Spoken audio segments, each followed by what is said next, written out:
Okay, I'm back. Hopefully that's possible for anybody to find this stream again.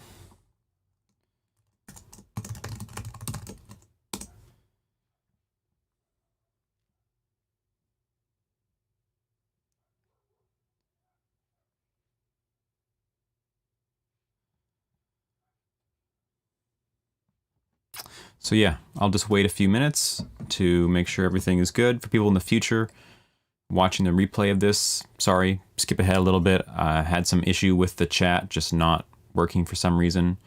And yeah, so hopefully we can fix that.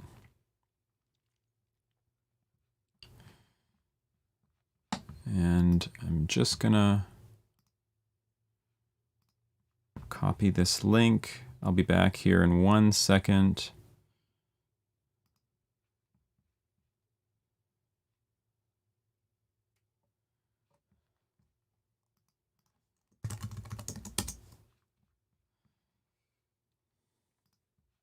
So yeah, sorry, I'm just gonna update my Facebook streaming page with the new link so that people actually know where I am here, because yeah, that's not happened before and that old link is gonna be useless now.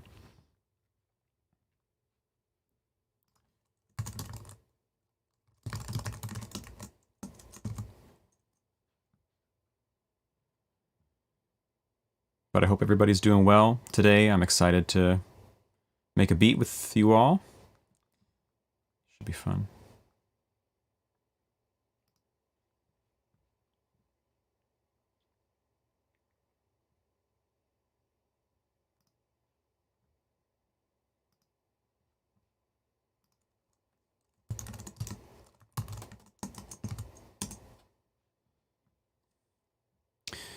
Okay.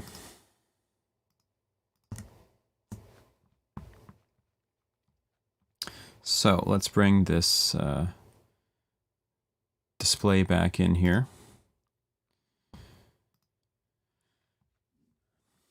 All right, great. So we can continue on as we were going to. So yeah, I'm going to try to do a interactive beat making session today. So please, if you're here, say hello in the chat. Let us know where you're coming in from, where you're viewing from, and any step of the way, feel free to give me suggestions. I'm going to be asking a bunch of questions about what do you think we should do here. I would like to be as interactive as possible if anybody here would like to be.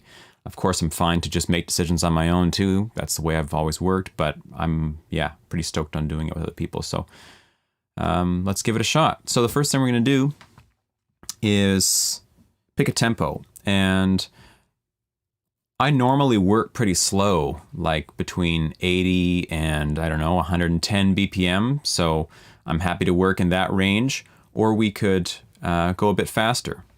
So I'm from India. Wow, that's great. Thanks for joining in. I'm glad you can make it. Let's think about a tempo here. Are we wanting something more around this sort of pace?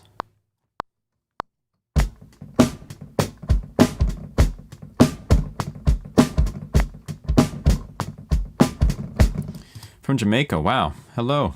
Great to have you. That sort of speed, or what about maybe like this?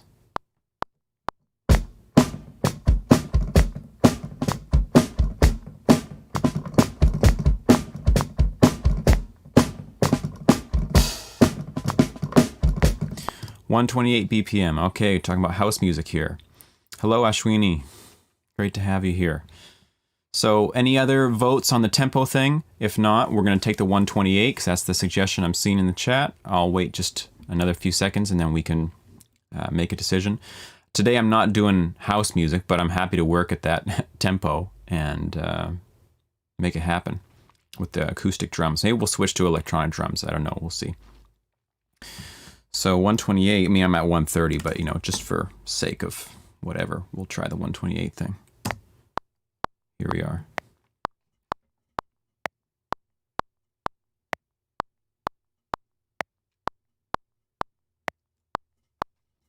Sorry, I just have to respond to something. 1 sec.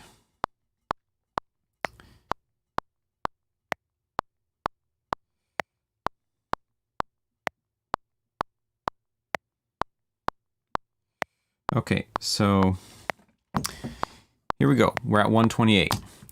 Now, the question is, what kind of beat should we be making? We can play this at, if I'm on my hi-hat and my kit here.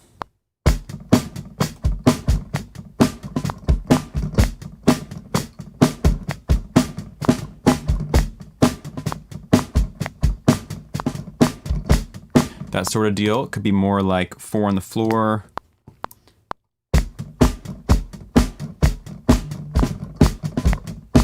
Ooh, stay on beat, Max. I play my drums on my keyboard with my actual, the keys of the piano. So it's kind of, yeah, sometimes hard to make it perfect. Or maybe, what about halftime at this speed?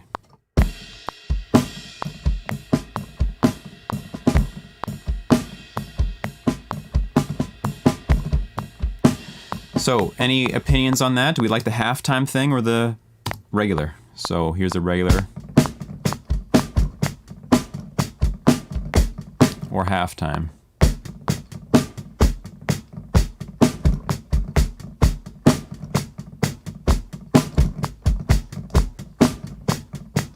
Let me know. Ugh. Ugh.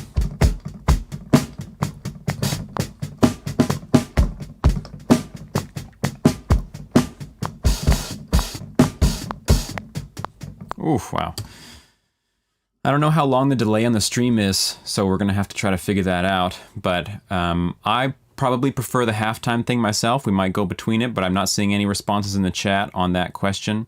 So yeah, just I'll go with halftime for now, and then we'll edit it. I'm just going to do like a really rough recording of that beat, and then we're going to, yeah, play around with it a little bit. So let's give it a shot.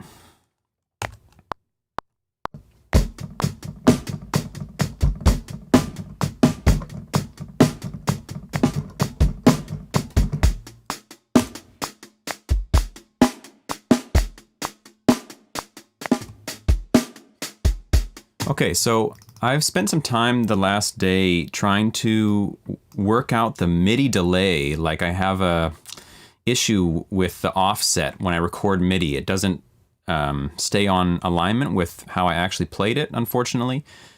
And I haven't quite figured out that in relation to my buffer size and all that, so I'm gonna have to deal with this by hand. So we're gonna quantize these for now, and we're just gonna start playing around with them and seeing what we can shape it into. So feel free, if you have any ideas or suggestions about how you'd like this to sound, just let me know. I'm totally open to anything if the chat is still happening here. Yeah.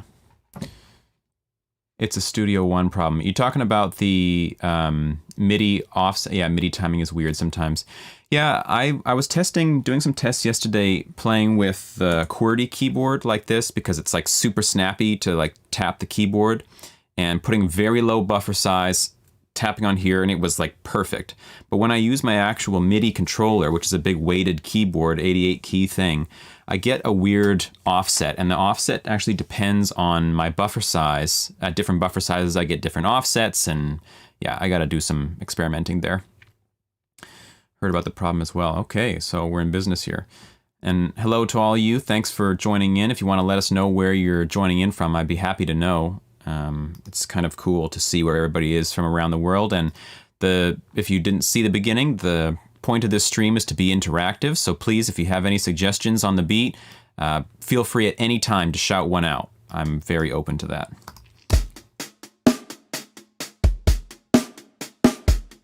So in Addictive Drums, which is what I'm using here, we have a bunch of different hi-hat levels. We have like this very tight closed, more open, more open, more open, you know, like this.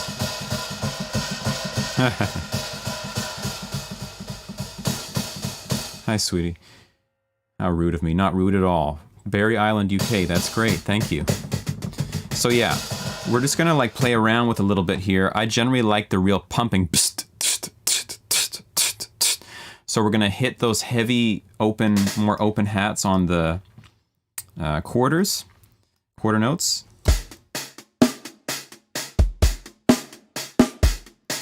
a bit less. What happened here?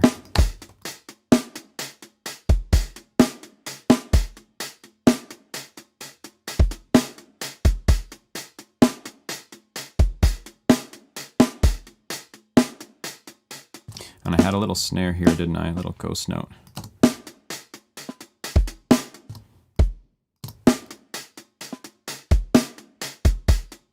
And this will be an open hat.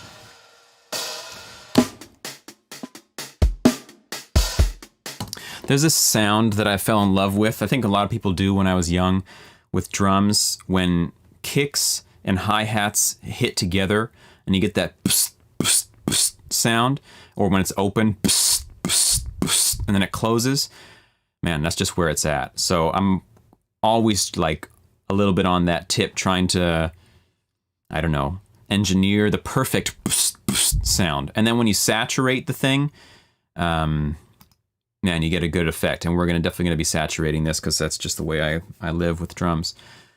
Spain in here, addictive drums is great for raw, unprocessed samples. Yeah, I actually love addictive drums. I've tried a whole lot of different drum samplers over the years, but this one is my favorite. It's just a perfect blend of complexity and simplicity. The vintage dry pack is wonderful. Yeah, I'm using the, what do they call it? Modern R&B soul thing, this one, which if you don't have this kit, oh my goodness, it's good. I love that stuff. So yeah, let's try to throw up the saturation. I could do it in addictive drums. Maybe it's already going on a little bit. I don't know why my meters are reading that they're receiving sound right now. It's kind of glitching out. I guess that's I'm on Studio One version 5 right now. I've had a few crashes on it, so we are praying to the technology gods that we're fine. But, you know, that's just the way it goes with new software, so we'll see. Okay, so yeah, we've got a saturator inside of Studio One, inside of addictive drums, and I'm going to just bring the threshold down until I start getting what I like, if I get what I like. Oh yeah, there we go.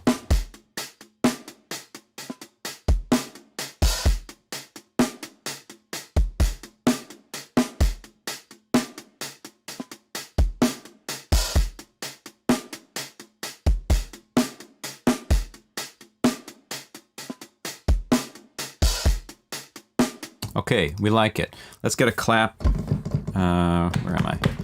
Okay, so we're gonna choose 4 people clap. And we're just gonna throw that on the snares and maybe offset them a little bit. Where am I here? Like this. Let's hear it like that. Oops. How are these drums for you guys? Do you want to change anything about them? I'm open to any suggestions. Okay, so because the clap and the snare right now are like directly aligned, we can hardly even hear the clap, if you can tell. You hear the after effect, but you can hardly hear it. Have you tried XO? I actually did try XO, and it's like super cool, but the limit of having 8 instruments, like 8 individual samples loaded into the thing, that was too limiting for me, and I didn't particularly like working that way. I use battery most of the time, battery 4 and addictive drums, and I don't know, it's going to take a lot to pull me away from that. I'm always open to new plugins. I would really like to get something new, but it just wasn't quite working for me. So I'm offsetting these claps a little bit late.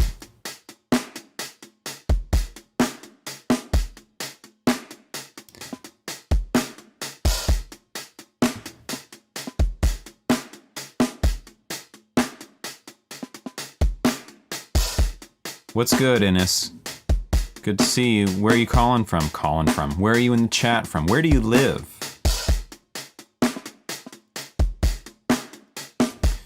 So, if you guys maybe are drummers out there, you know about ghost notes, like little tiny snare hits that go in between, that kind of almost work as a hi-hat sort of thing. I love ghost notes, so I've got a couple here, but we're going to throw some more in somewhere. We're just going to experiment and try to find something. And yeah, great to see all you guys here. Thanks for joining in. If you guys want to throw me a like on the video, that would be much appreciated. Thank you.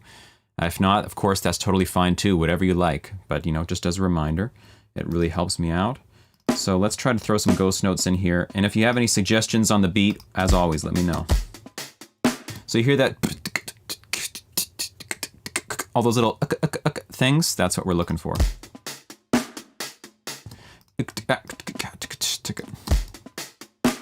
From Kenya. Wow, that's amazing. Boom. Boom.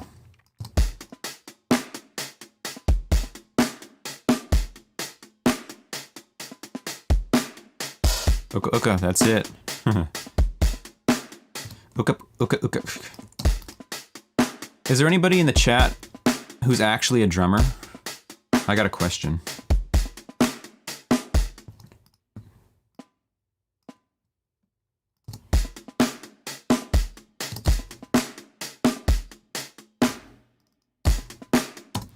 If not, whatever. I mean, I play some drums, but I'm not like a drummer.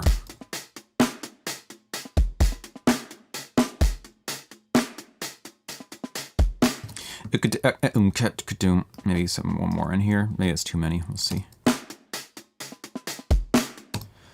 Valenzuela, you're a drummer. Do you know? Are you pretty proficient? If I ask you a question about ghost notes, is that like a thing that you know about? I've always had a question about it, and because I've never taken lessons and I've never studied the ghost note thing so much. I just kind of copy what I hear and I know what I like, but I'm curious about like what real drummers do.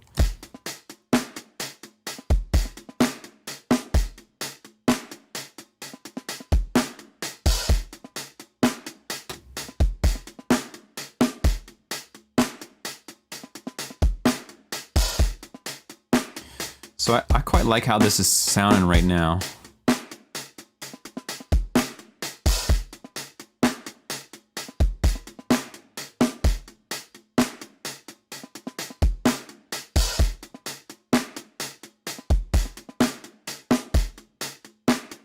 Yeah, I like it. Let's get into some instruments now. So the first question I have is, what key are we working in? Anybody got a suggestion for key? I can't read music pretty well, but I think I can help with the ghost notes. My question with the ghost notes is, like, my understanding is the ghost notes are fitting in between the hi-hats, almost like a 16th note hi-hat in between. But sometimes, like right here, I've got a ghost note right before a snare. Ka-ka, if you know what I mean.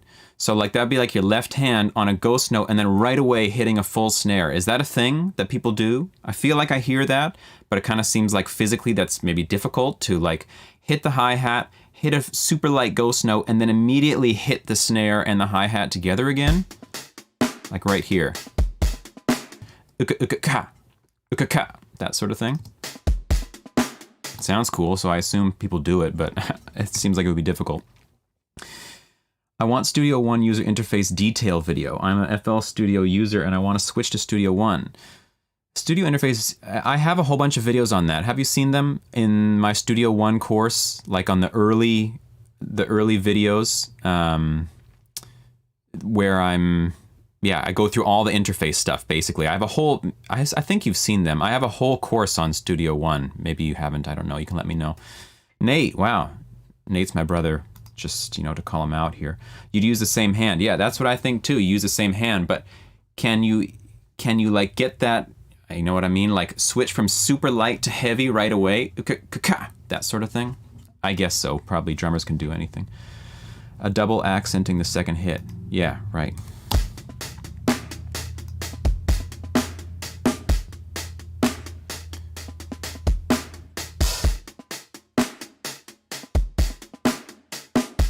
Okay, so I also need a key. If someone wants to call out a key, I'm open to playing in any key. It can be major, minor, whatever.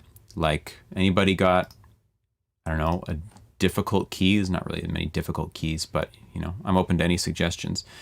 And then suggestions on instruments. Are we going like for synth stuff or more acoustic sort of sounds, omnisphere kind of hybrid-y sounds? Just shoot anything at me. I'm open to whatever, and we'll just make it work. In the meantime, while we're figuring out the key, I'm just going to quickly try something on the drum bus here. The key of D. Talking about D major, I assume, or you want D minor. You let me know. B flat Locrian. Okay, so fine. Now, just to say, anybody who's into music theory, I study on and off with this like with this master of music, and his whole part of his theory is that Locrian isn't really a key, isn't actually a full mode. It's too detailed to get into right now, so I'm going to skip the Locrian thing, but you did find the one thing that would make this really hard. D minor, D sus4. That's a chord, but we could probably make it into a key. Use the multi-instruments, layered. D major. Damn, it's going to sound like a funeral. All right, so we've got a few suggestions for D. So what we're going to do is we're going to play in D, but we're not going to specify D major or D minor. We're actually going to use just D. D is going to be the home note, and it's going to oscillate between D major and D minor. And yeah, that's just a thing. That's what we're going to do. I'm just going to quickly try to D Dorian, also good. Yeah, so we're going to play D mixed mode, as we call it. So all the modes of D, all the parallel modes of D, like D Ionian, D Dorian, D Phrygian, D whatever, are all fair game. So long as they're centered on D, that's going to be the goal. I'm just going to try to smash these drums through a compressor because it's fun, and let's see what happens.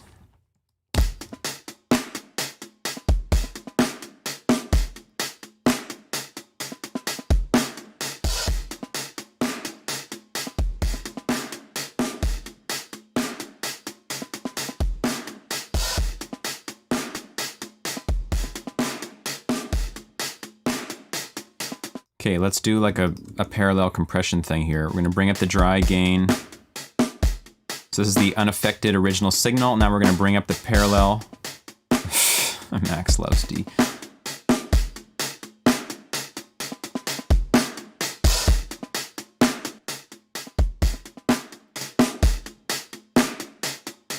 Okay, this is fine by me. Yeah, I love the smash sound too, it's great. You know, I've been thinking about compression recently, and I'm going to do a video on this at some point. The idea that, like, when you compress something outside of music, like if you were going to compress gas in, like, physics, or, I don't know, what else do you compress? Cars in a, what the hell they're called? Car compressor? When you're compressing something, physically, you're increasing energy, right? When you take like a volume of something and you compress it into a small area, small volume, you're increasing the energy of the system.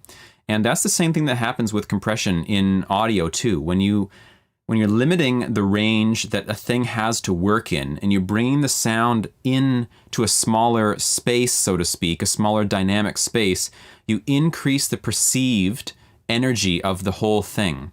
As you take the drums and limit them into a little section, they feel like they're pushing against a kind of sonic wall of a sort, and it produces this like energetic effect, just the same as in the real world. When you compress something, you get higher energy, and so that's a similar thing here. Like if you take a basketball and you pull it underwater, the further you pull it underwater, the more it wants to just shoot back up. And likewise, when we're compressing the thing, if I compress these drums more and more, they get just breathing like crazy, right? Which sometimes is not what you're looking for. But if you're wanting that like hyped up, energetic effect, it's of course the way to go. Have you tried Soundtoys Devi Lock on the drum bus? You get some Tame Impala sound. No, I've actually never even... Oh, Devil Lock, is that what that says? No, I've never even heard of that plugin. Kush Audio Omega TWK type smash is my favorite drum bus. Wolf compressor, yeah.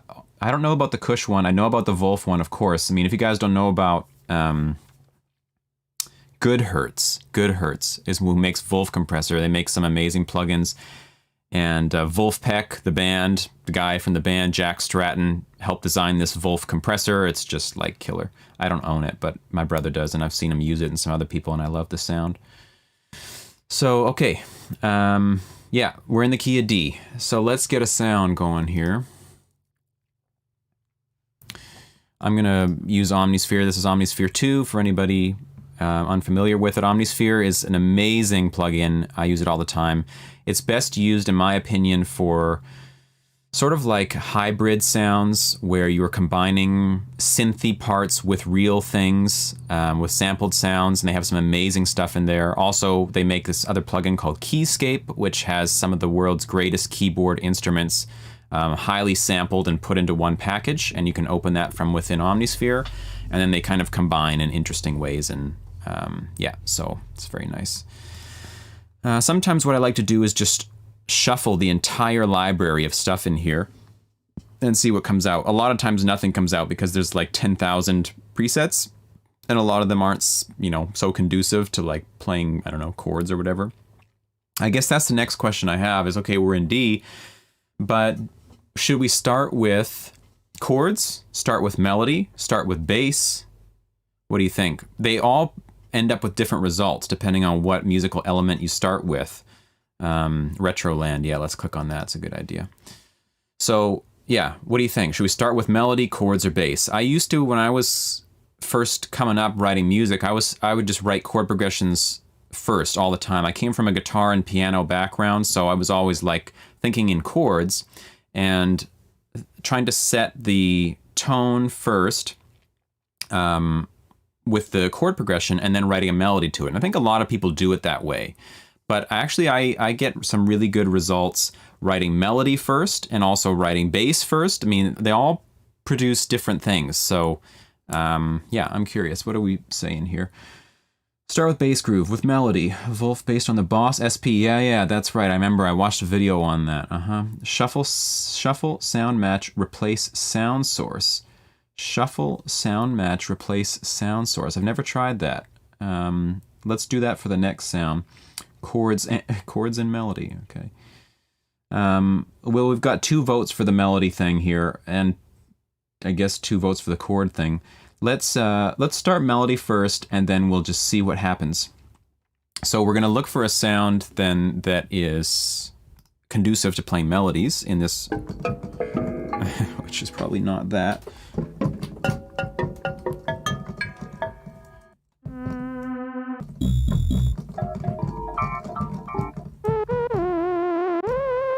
Simple melody and then harmonize. Okay, I like that.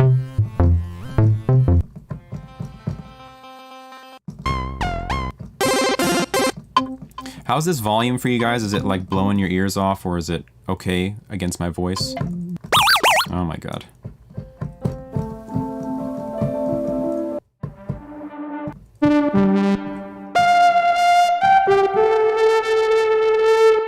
A monophonic lead covered in nostalgic crud.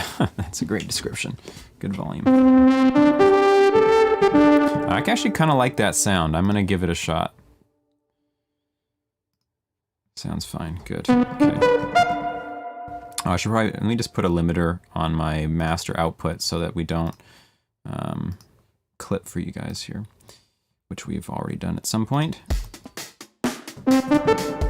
Okay, so we're in D. We're in D.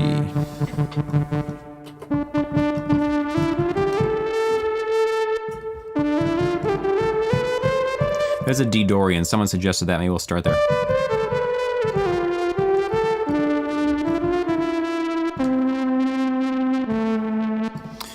Okay, so when I'm writing melody first, my general idea is the most important thing to me is the like harmonious groove of everything all together. So I need the drums to be playing so that I can feel out how the melody's rhythm should interact with the drums. So we're just gonna let the drums loop for a bit, and I'm just gonna experiment in kind of the D Dorian-ish area, and then we'll just see what happens.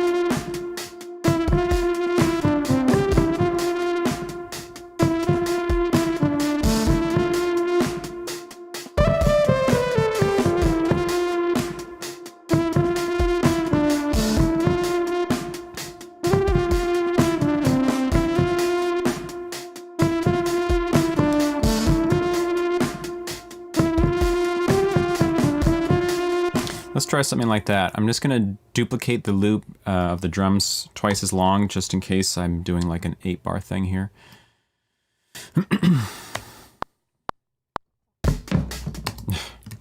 How many times have I done that in my life? Do something on another track, go to record, and I'm recording on the drums instead of the melody. That's just like every day.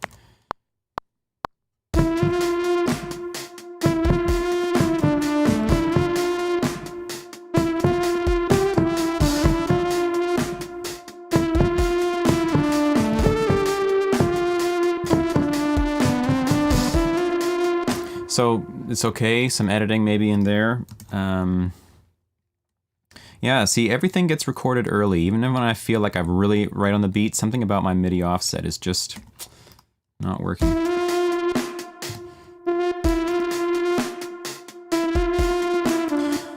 So in the same way that you might think about a bass line interacting with the drums, you know, where like the drums and the bass are kind of a unit, and a drum hit might be turning on a bass note and then turning off a bass note. Thinking the same sort of thing here, that the drums and the melody now are kind of a groove unit, and they're like turning things on and off for each other. Does Studio One have a reverse record feature like Capture in Ableton where it records what you play even if you aren't recording? That's a good question. I actually don't know. I want to say they do. I don't have it enabled. Does anybody in the chat know that? Where it's just constantly like recording what you're doing MIDI-wise, and then you can play it back. Is that how it works in Ableton? Because that's actually pretty cool.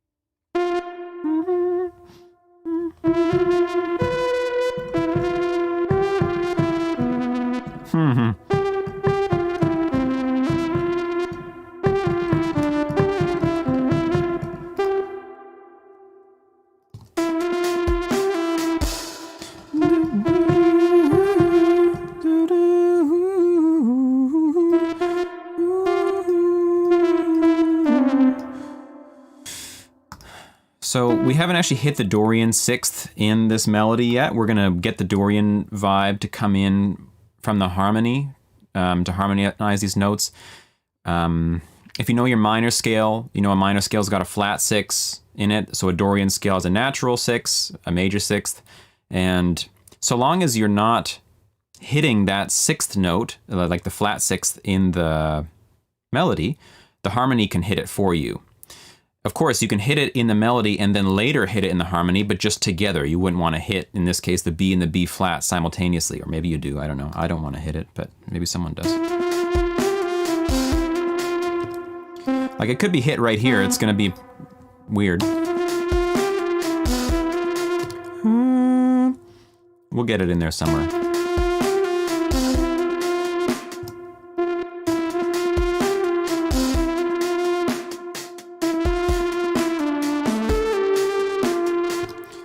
I like this jump from A up an octave here.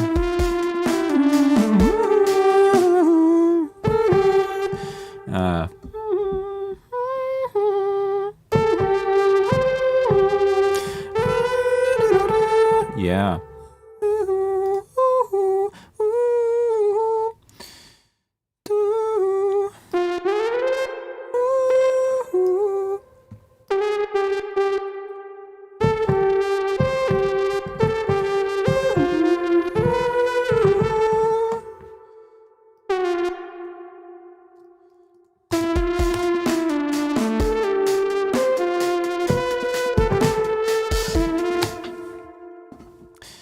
That's a lot of notes being played at the end there.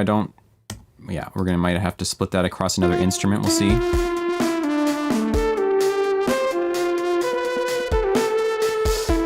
Okay, so an interesting thing happens there melodically that so we jump up the octave from A up to A, and then we're playing around. We hit a peak. The peak of the melody is right here on C. In like the old theory textbooks, they'll often tell you good melodies have like one peak in them. I don't know, we're kind of at that peak right now. That just seems to be what happens naturally too when you write a melody. You kind of, at some point in the melody, you reach a peak note, and if you hit that multiple times, it kind of like reduces the effect of the note. I'm not a big fan of writing melodies from a theoretical standpoint, but it is interesting to analyze them. What about flute for this? That could be interesting. In fact, potentially layering flute. In fact, harmonizing, Nate was asking about melody and then harmonizing. If we could take this as the lead and then harmonize this in 3 parts with flutes, or flute and clarinet or something, we could be in a good spot pretty quick. So anyway, yeah, I was going to say melodically, we're jumping up to the A, blah, blah, blah. But then here, we're hitting this F, which is the minor third of this key, and immediately going to the B, which is the Dorian note of the key. But that's a tritone, the difference between those 2 notes. And so you can hear how intense the thing is, how intense the sound is. So that's kind of a cool, it's a strong melodic move, right? To jump a tritone in your melody. We're gonna try it for a little while, and yeah, we'll feel it out. Tell me what you think about it.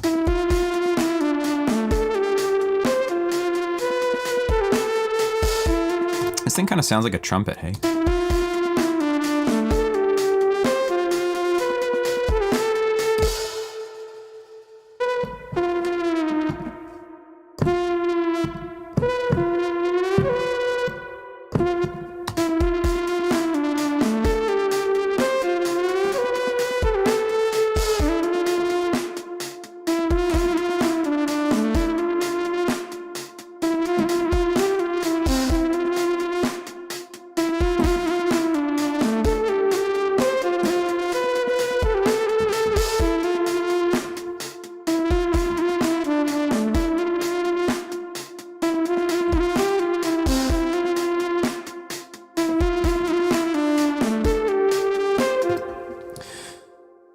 Yeah, I think so too.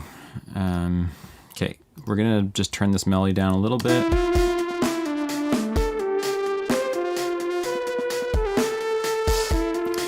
Okay, so we're at the fun part. We're gonna harmonize the melody, and probably what I'll do is just take a kind of generic sound at first to work out what the chords will be, and then we can talk about or figure out how we want to orchestrate the chords across a variety of instruments.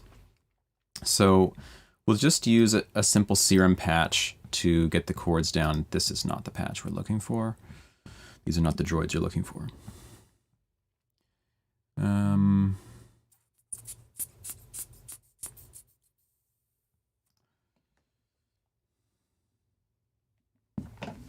Okay. This is one of my favorite patches just to play around with, because it just sounds so nice. Where are we? We're in D.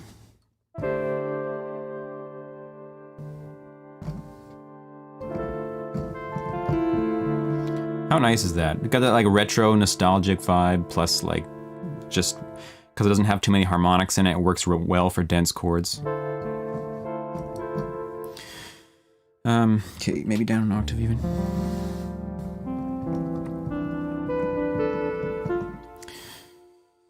So let's bring the reverb down a little bit on this thing. Hello, Huang David. Great to see you. Where are you viewing from? Where are you from in the world? Great to have you here. So, okay. Here's what we're going to do. I like this kind of melody for harmonizing for a number of reasons. It's replaying the same little motif over and over again. This. So there's a lot you can do with that. Taiwan, wow. Thanks for joining. Great to have you here. Yeah, every time that little line plays, that step up thing, we can harmonize it differently if we want. And so the idea is we're just thinking about, okay, the notes are E and F. That's the 2 and the flat 3 of this key. We're in D. So we think about, okay, well, what can that be to different chords. A lot of times I'm primarily thinking of, when I'm first writing chords, I'm thinking about a harmonic rhythm before I'm thinking about anything. Harmonic rhythm is how often do the chords change, or when do the chords change. So, for example, I'll push play here and show you what I mean. So it could be like da dum dum dum dum dum dum dum dum dum dum da da da da da dum. You know, I'm just feeling out in a general idea of where the chords will be hitting in relation to the groove.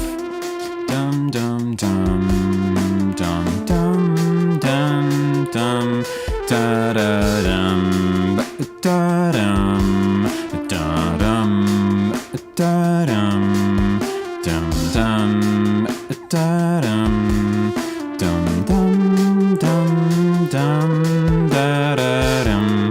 So I like that little motion there. So we're gonna have this da da, and that's just one chord, da. And so we're thinking about, okay, what chords can we play that are going to work well with those two notes there? So the simplest option would just be a D minor. It's the 9 and the flat 3 of D minor. Could be fine, a D minor 7, D minor 11.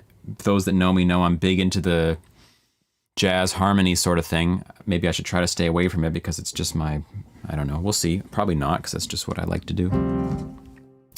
So yeah, let's think about this here. Maybe I'll put myself back up an octave. So yeah, we could have something like that.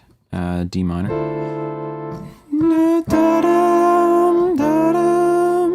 Right, this is fine. Could have the B flat instead. It's pretty nice, probably gonna get both of them in there. The G minor would be pretty cool. With the 6, maybe even make it a G minor 6.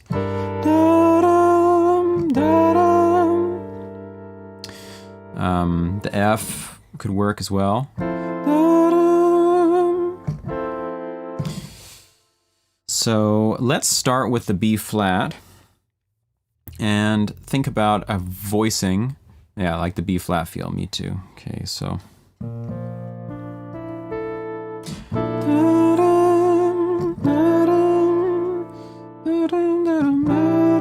Ooh, now we're talking, get the major 7 out of there.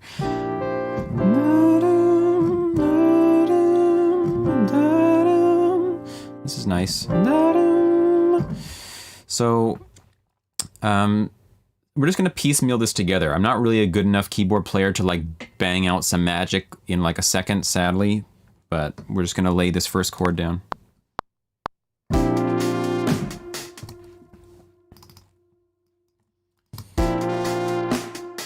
So, dum.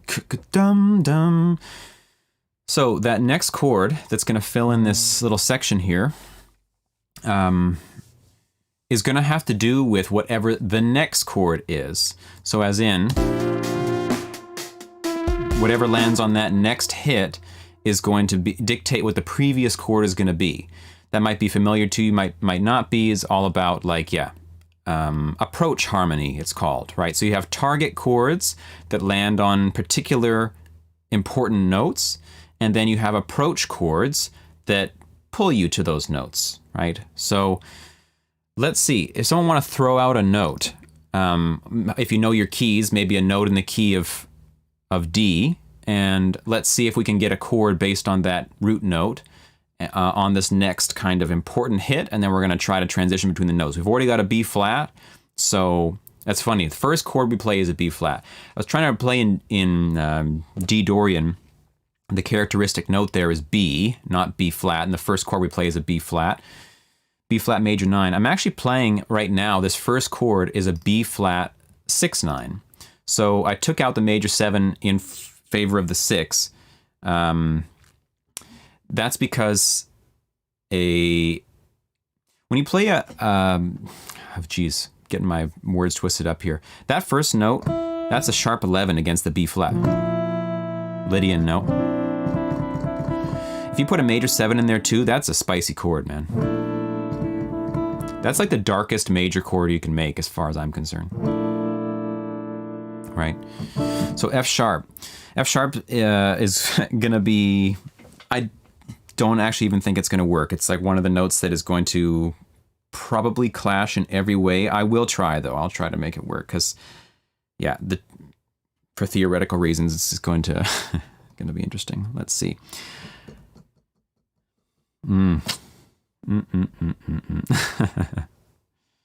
I'll play it and we'll just see what it sounds like, but it's going to be very difficult to make it happen. That's the sound. Whether it's major, whether it's minor, it's probably gonna. It's pretty dark. If I put an inverted D.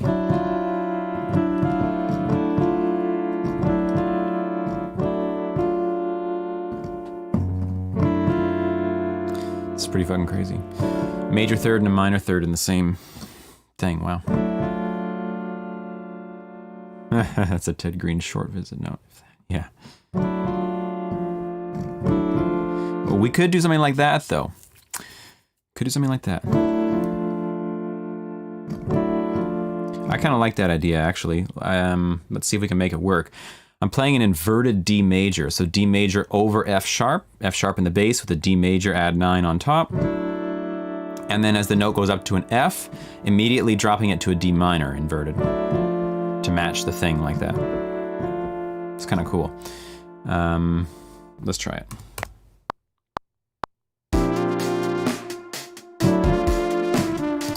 It's almost too short to even notice, so the effect might get ruined.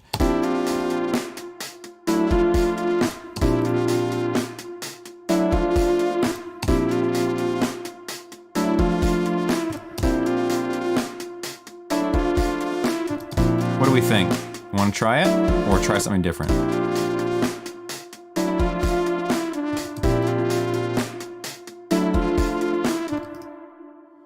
Could be a cool thing too, short like that Dr. P song that's slow. Like again, that Dr. P song that slows. Could be a cool thing too short. Like, oh, I see what you mean. Yeah, for sure. I do kind of like it. And we could have one more chord in here. Or 2 chords there with the bass continuing down.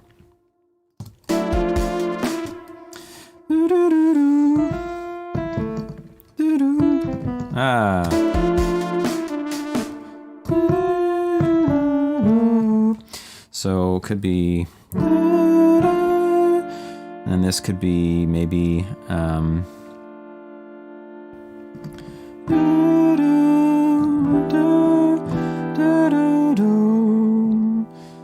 it could be a C.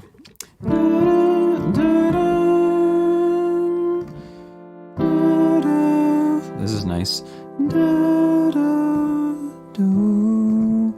Let's give it a try.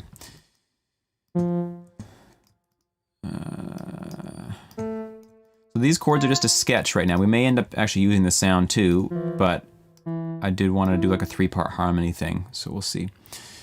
So this is now going to be an inverted C chord.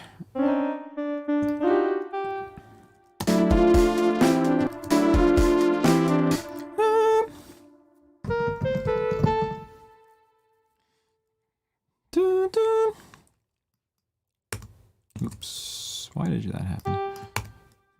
Weird. Okay, so let's see. We got the inverted C.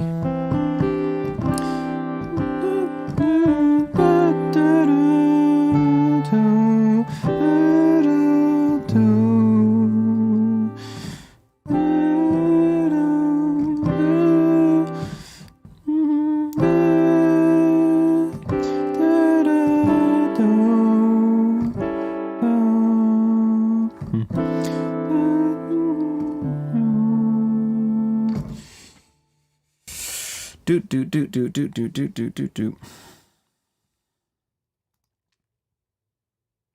Basically just cycling through options, chord options in my head right now about, yeah, what we're going to do. Basically, we need to decide on this next chord, actually. So in the meantime, we're going to think about how we work into this chord. Da, da, da, da. This kind of counter melody here.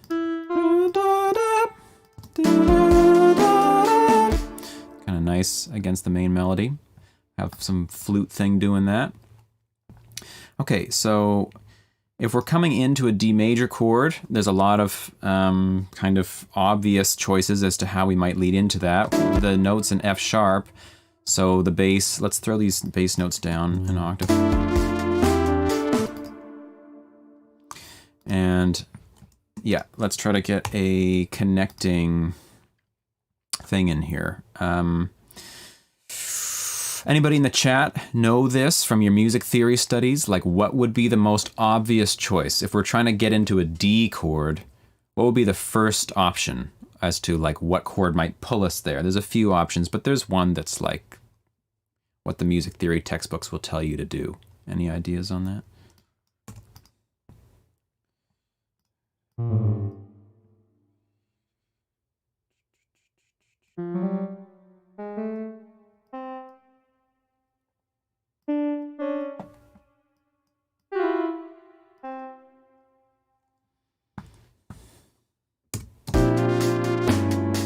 Yeah.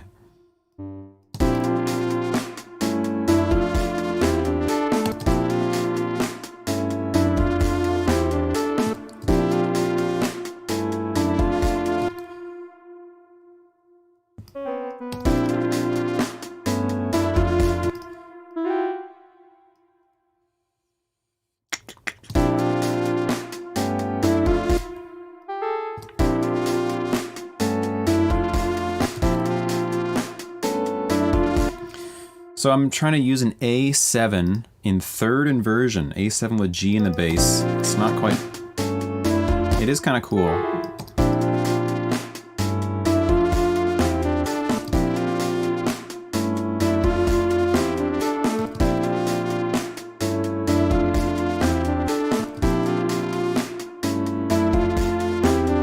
I kind of like it actually.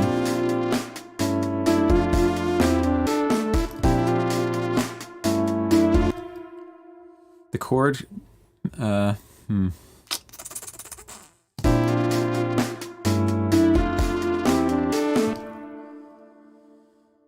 then this one, we hit the same little melody again. Now we got to harmonize it differently. So this time, yeah, let's pick a new chord.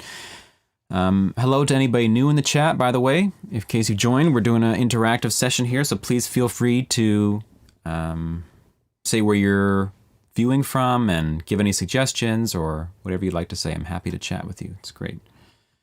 So this time, so we hit the B flat the first time. This time we could do the D or maybe the G, or let's see, what can we do? That was first time, so I'd put the last chord half a step later to hit at the same time that the snare. You mean like, oh, on that. Yeah, you might be right. That could be pretty cool.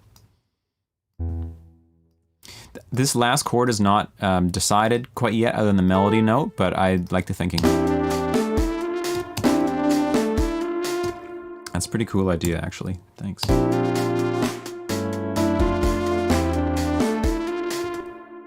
Couldn't be da do da. We'll leave it for now, but we'll see.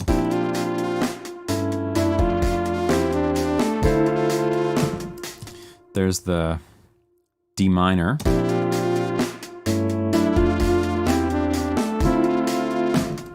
Kind of a dark choice. It's nice though. Let's get the G minor in there this time. Ooh, I kind of like that sound.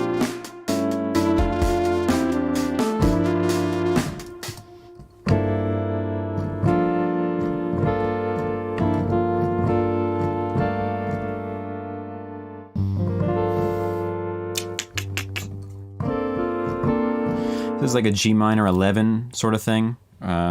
Let's try that.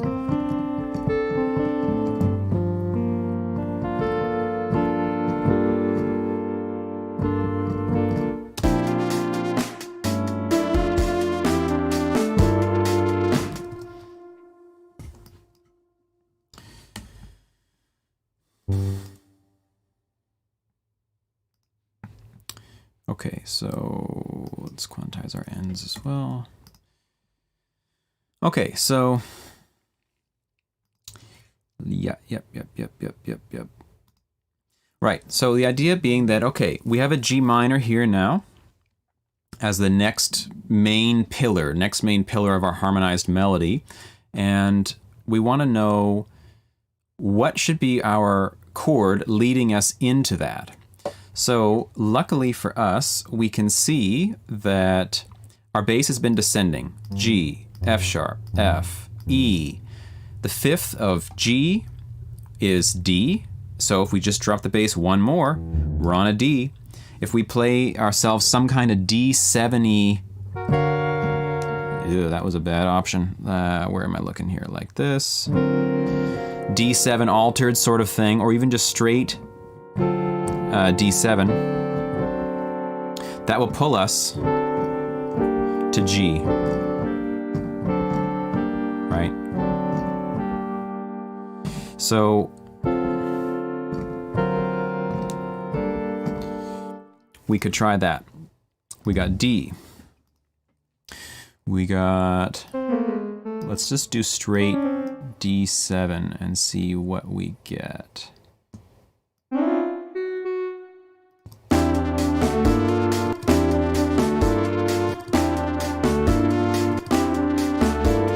Goes by real fast. Let's see if we can get it. That's pretty cool. Only issue is the melody note is duplicating.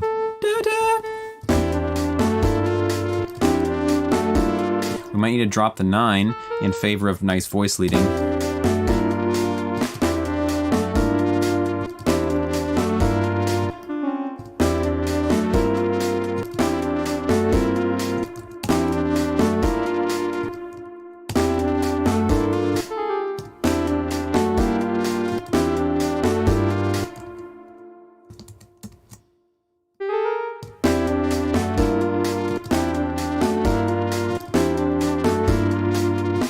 So this G minor now that I've got it voiced like this is not as tense as I would like it to be. Let's see if we can get it more tense.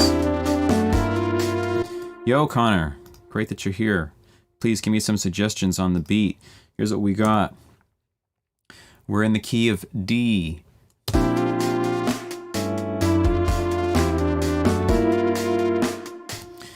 This is a B flat. Going into a third inversion, A7, pulling us into D major, straight to D minor, into C inverted, into D7, into G.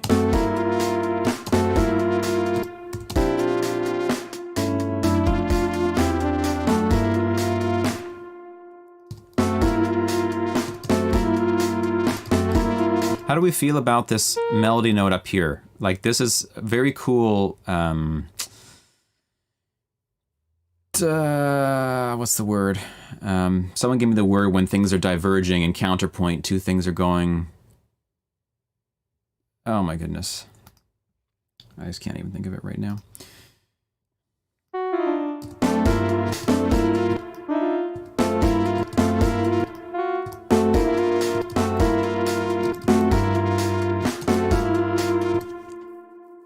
Anyway, whatever that thing is, when the melody is going up and the bass is going down, everybody's happy, that's what's happening.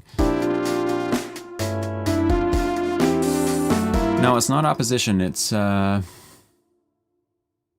contrary motion. Contrary motion. Melody's going up, bass is going down. So we've got this thing and this. And then coming up at the end.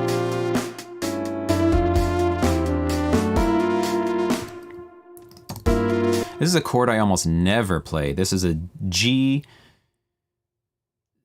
minor 7/6, as you'd call it, or G minor 7 add 13. Like it's got, let's play it. Pretty cool sound though.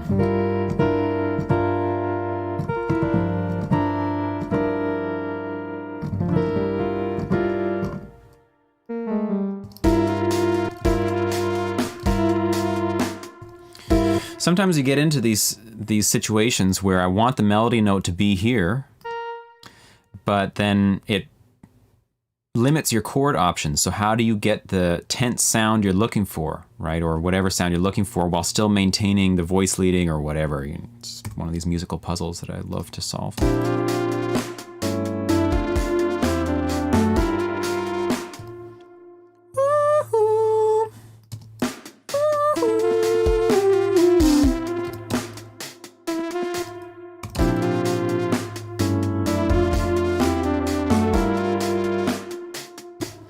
So now we're going to fill in this chord.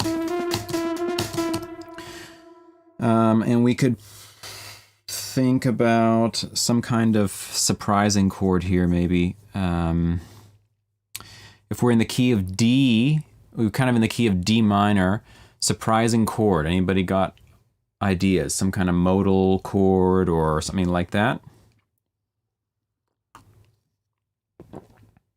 Or if you don't know much about keys in theory, just call out a chord and we'll see if it works. That's kind of cool too. I don't know. That's how we got this thing. Megan called out the F sharp chord, which I turned into a D over F sharp, and it ended up actually being pretty sweet. Let's see.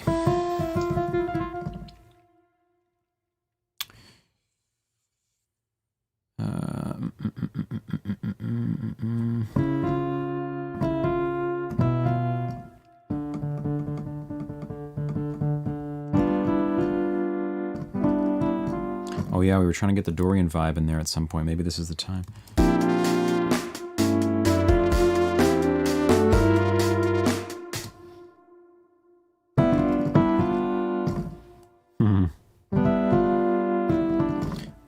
I don't know. That's kind of cool, actually, though.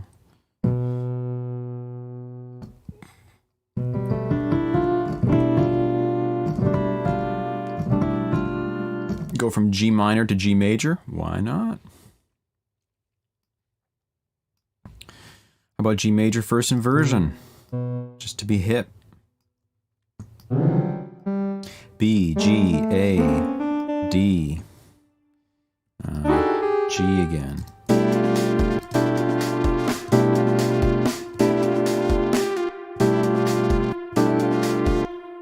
Maybe.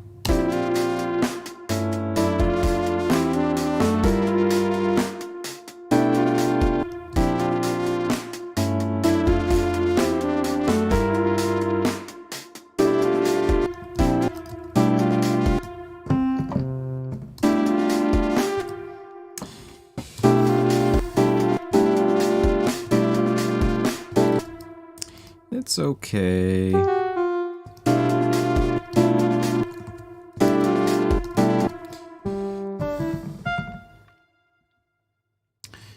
Who else can we throw in here?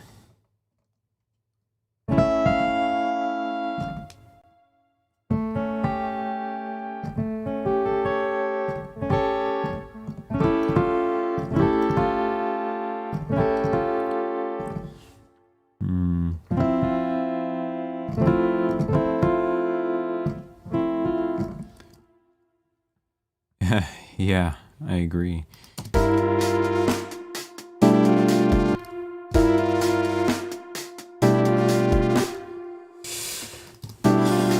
I'm not opposed to this chord. It's decent.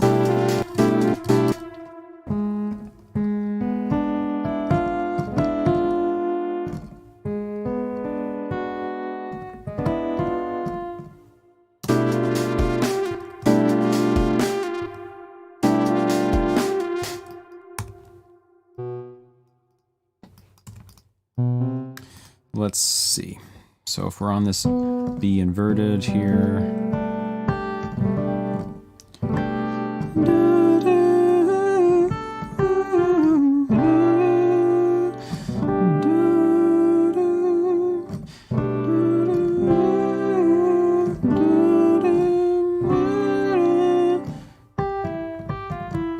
Why don't try to use the more easy and longer chords? That's my life, man. I just, you know, easy longer chords is just not how I work.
So we're going to get back to this chord here. Let's try...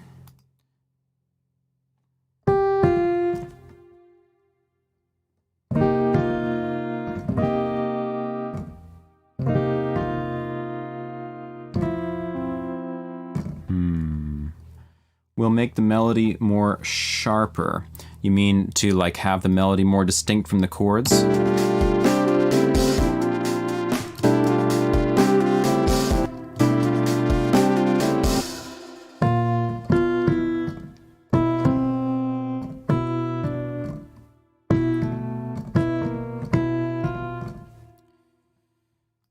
These aren't actually going to be the sound I'm going to use for these chords in the end. This is just like mapping out harmony that will then be changed to something else later.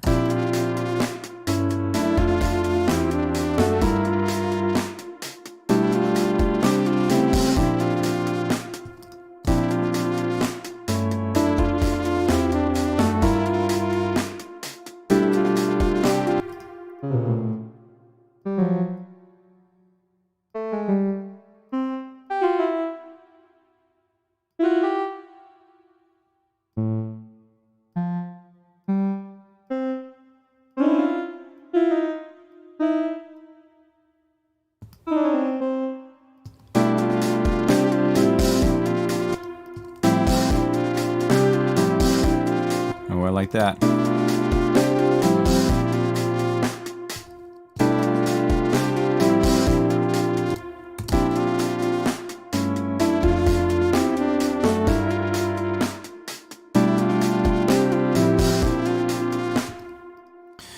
So, okay,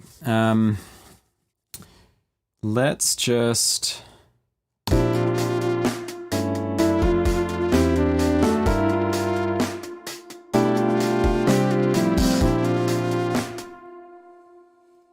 I like how these changes here seem like they're going to build up to something, and then they get diffused, and they restart.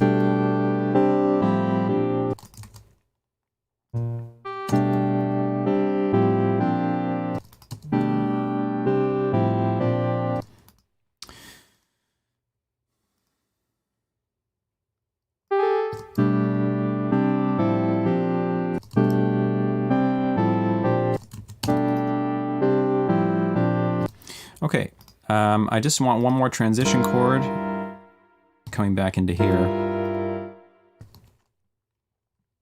So it'll be an A, so our bass line can be ascending, and could be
all right. I want to take a break from the chords for a second just to like clear my head. Let's put in some bass, maybe, or at least get a bass sound going on.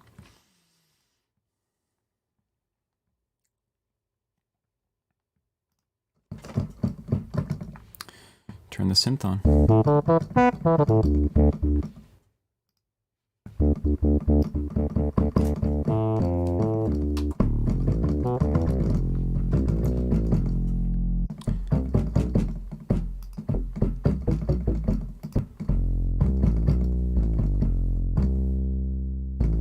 kind of thing might actually work.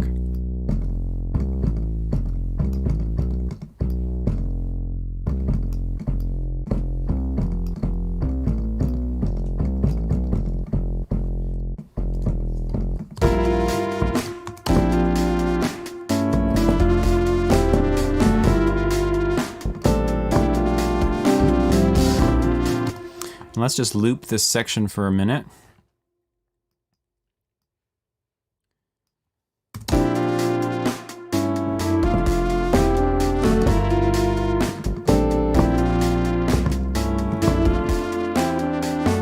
Ah, we looped that wrong.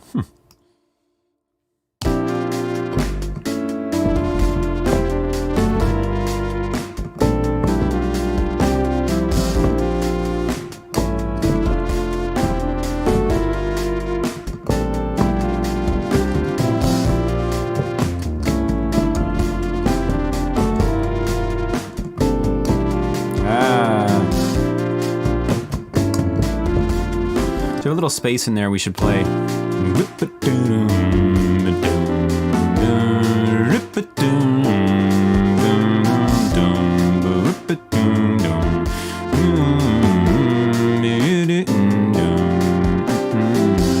That sort of thing.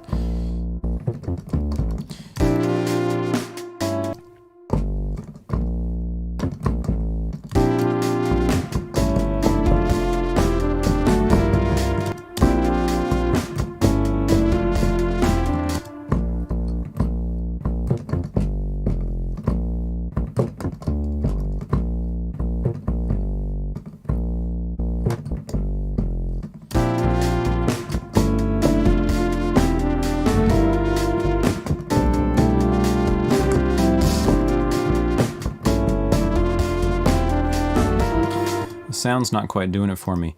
Any ideas from people on the sound? We want like a more actual bass sound, like a electric bass, a real bass guitar-y thing, or more synthy, bright, dark. Any ideas? I'm pretty open. I'm also going to mute the bass notes on the chord part so that we're not like doubling them.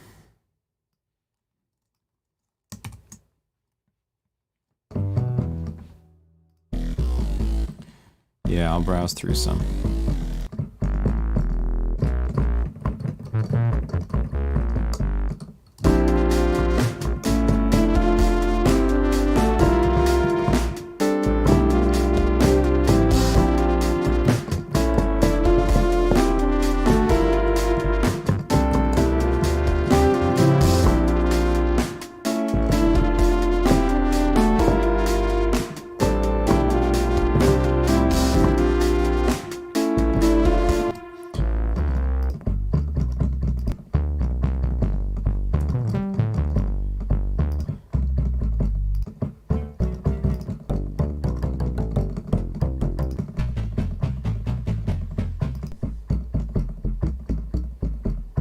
Can't hear the bass. Yeah, we had that problem last time too.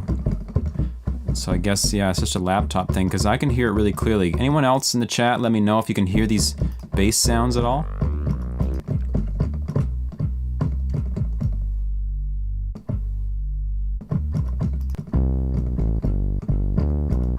Yeah, when you play with the song, it'll definitely disappear on that speaker system for sure. Now this might cut through a bit more.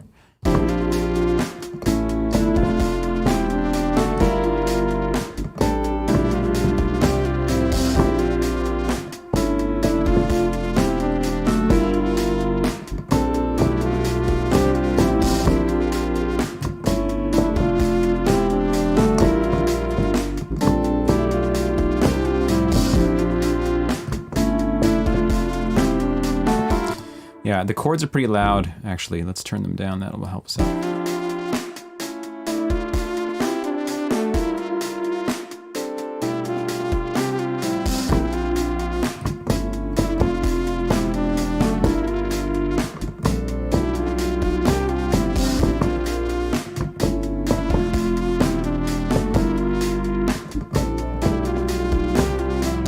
I kind of like oh, whoa, whoa, whoa sort of thing.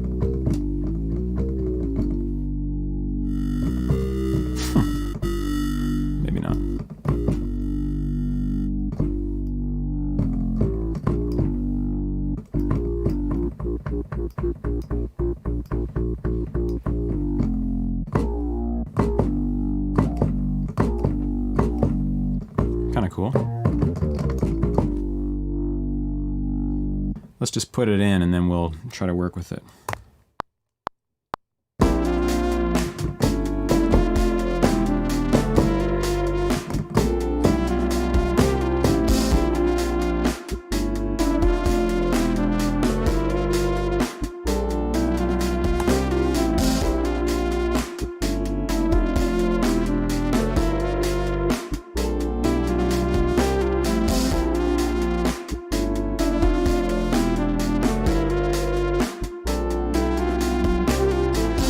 Yeah, I kind of think this one's pretty sweet as well. Maybe we can even make it crazier.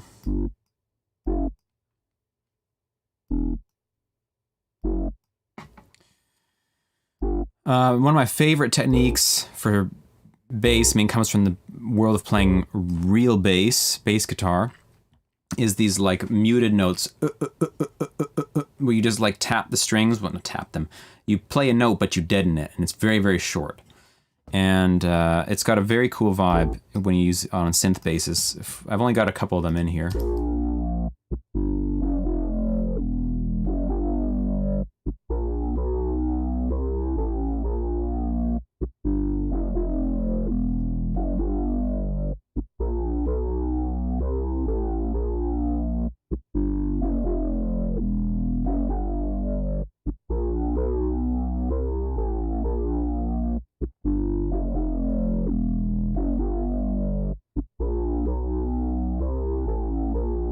Let's just quickly try and throw some distortion on this and see what we get.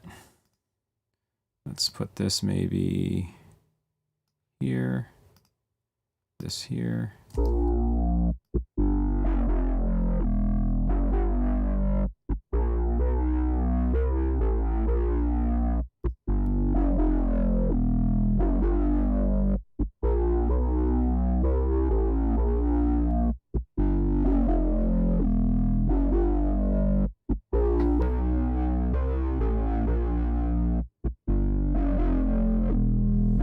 Yeah, I really like Saturn. They've actually got Saturn 2 just came out, and I haven't bought it yet. But also, a new distortion plugin just came out for anybody interested in this kind of stuff from Output called Thermal, and it just looks killer. I'm gonna have to try that at some point.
D9, good to have you here. How are you? I'm doing very well. How are you doing?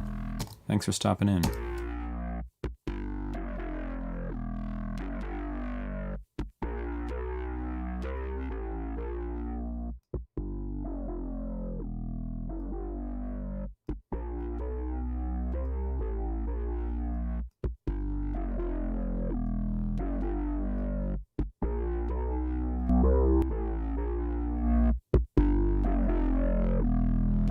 Great. Where are you calling from, D9? Do we know each other?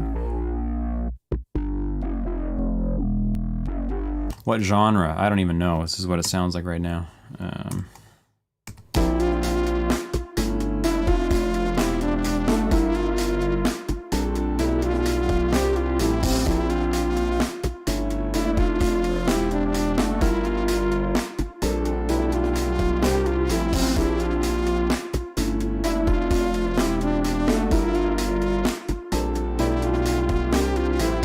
stumbled across the channel. That's great. Did it just show up in like a YouTube recommendation or something? It's kind of cool that that works like that. We need to like balance this mix a little bit because it's getting out of hand. Let's do that.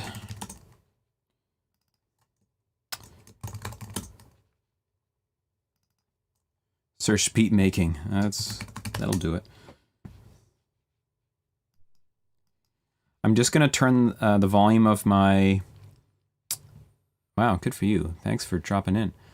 I'm gonna turn down the volume of the output. I wonder if there's probably a way I can do that for myself and it doesn't affect you. I don't know how that works exactly, but I will try. So yeah, I'm just gonna turn it down a little bit just so I can get a better sense of balance for a minute.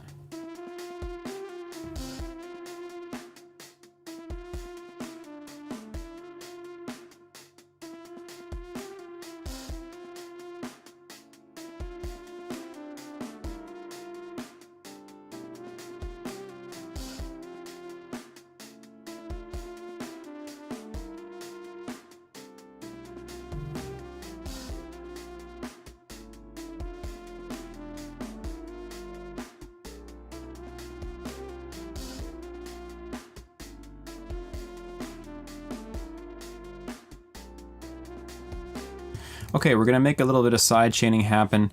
We're just gonna do it kind of an old-fashioned way. We're gonna send the whole drum bus out, the whole whatever it is, addictive drums, out to the sidechain input of the compressor on the instrument bus, and we're gonna filter the sidechain. Do I have a preset? No, I really gotta make that. I'm gonna filter the sidechain to just listen to bass frequencies, so that we can get the, maybe a little bit of the snare, but mainly the kick working.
Okay, we're gonna do some 3-part harmony now for this lead sound. This is like one of my favorite things to do, is writing harmony parts for things. It's just fun. Let's see if we can get some kind of, if I just go in Omnisphere and search flute, let's see what happens.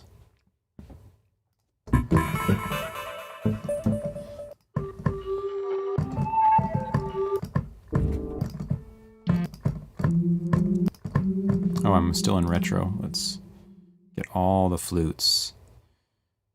Sure, yeah, we'll be here, man.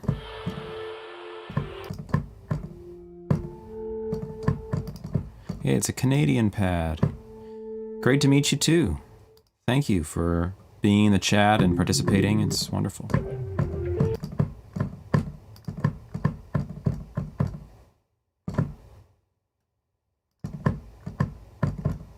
What's happening? We have lost sound.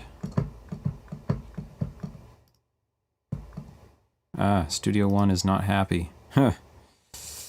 Yeah, I mentioned it's been freezing for me a little bit, and that looks like we're in the process of that. Luckily, I was able to save. I'll do that again. I'm just gonna... I'll just close this session briefly. And I'm probably, yeah, just gonna like spin Pinwheel of Death until...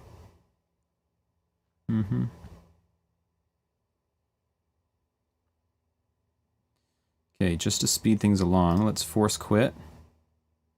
I did, you know, save, so I think we should be happy when it reopens.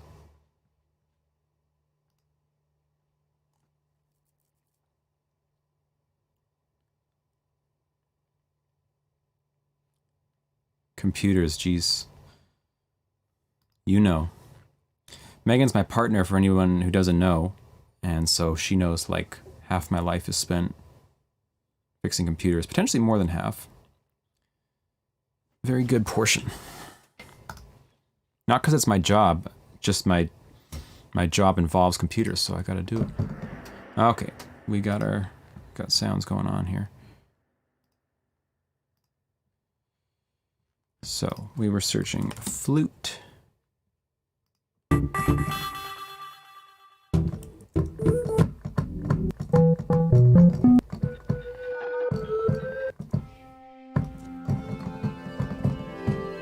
It's pretty nice.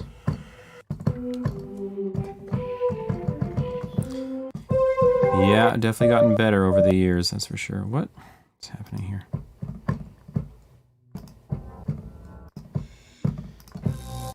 You know what I'm gonna try to use actually is a string machine, I think they call them. Cosmic Tingle for the name, yeah, I agree. It's pretty cool. Maybe not these. This is not what I'm looking for.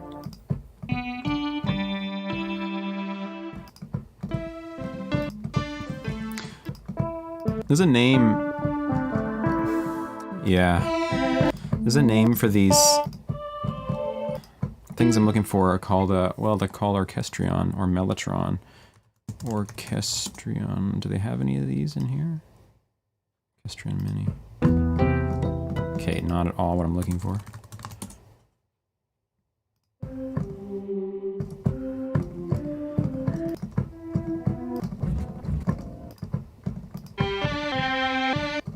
More like this.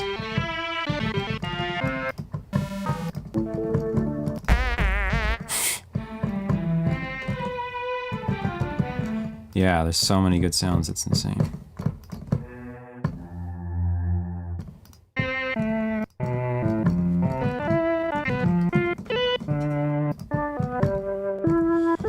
That's kind of what I'm looking for. Like a kind of old school fake flute.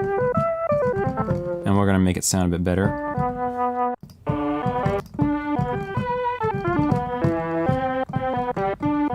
We'll do one violin and one flute maybe. Let's make it solo.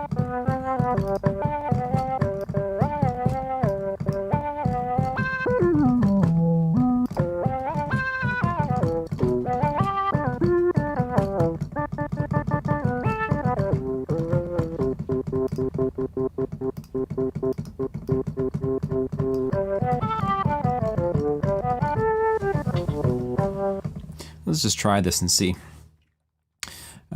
Okay, so this is lead. This is harm 1. And basically the idea is we're gonna harmonize the lead with notes that correspond to the chords that are underneath it. So we will solo the chords, the harmony, and the lead. But not hear any of them for some reason. There we go.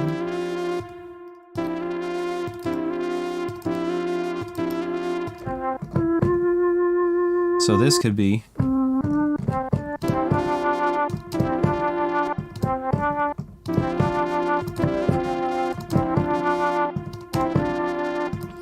So we're just gonna start drawing some stuff in. Oops. In fact, let's just do this. Just copy the melody down and just move the notes around and that'll do the same effect. Ugh.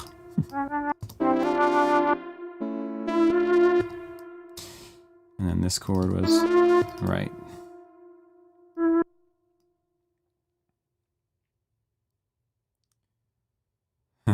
Yeah.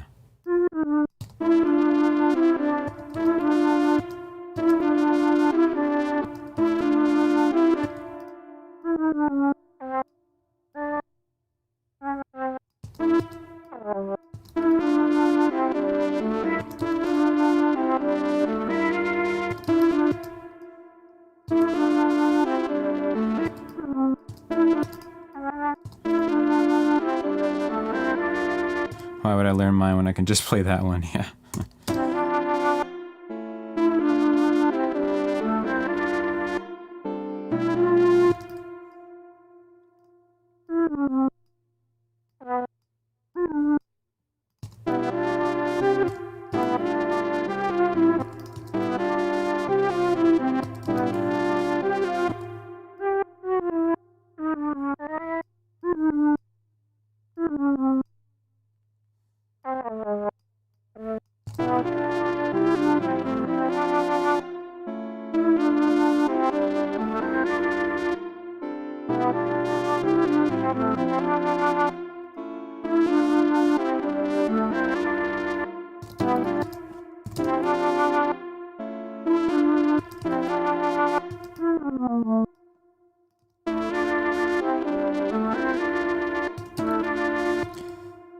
Guess I can learn this melody on whatever you make up, like Amazonia. Yeah, that would be great.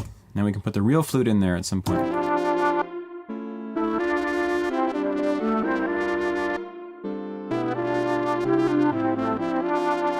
Okay, so that's what we're going to start with, and then we'll grab another one of these. And let's search Mellotron again. Find the violin version. Oh wait, we got an orchestrion flute? What's up with this? No sound, because it's not soloed in here, for some reason not linked. Maybe even better.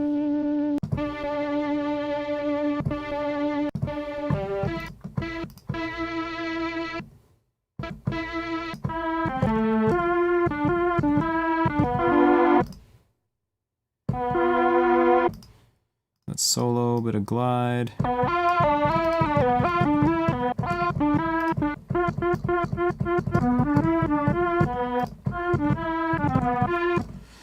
Hi from Sweden, just jumped on board. Yeah, for sure. Hello from Sweden. We have a lot of friends in Sweden. Do we know each other? Thanks for being here.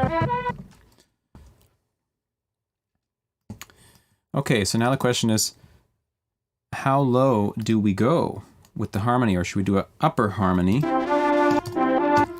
Because we could go...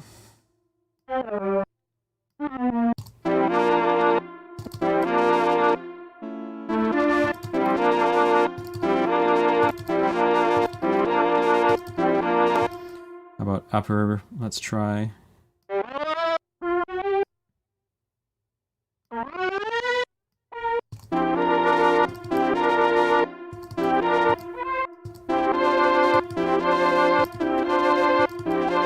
Why not both? Indeed. Let's try the lower one first. I'm just going to view all of the harmonies simultaneously so that we can see where we're at.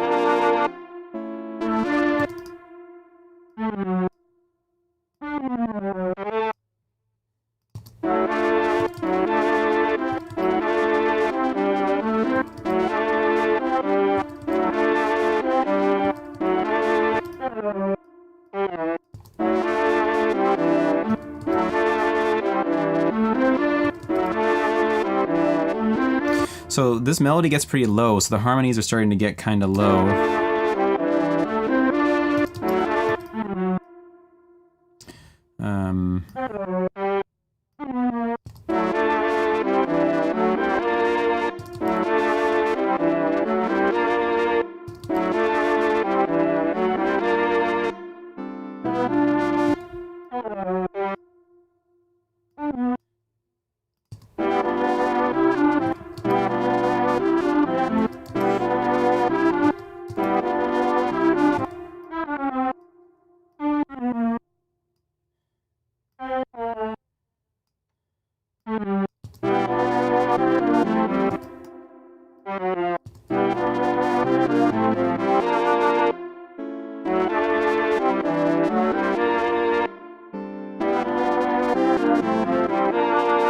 Okay, let's balance these a little bit.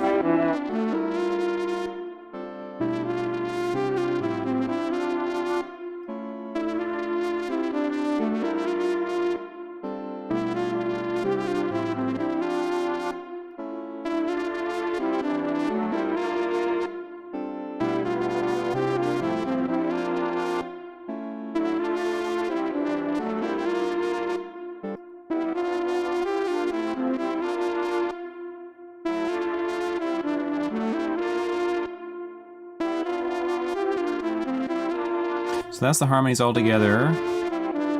We're just going to remove some low frequencies here just to clean everything up.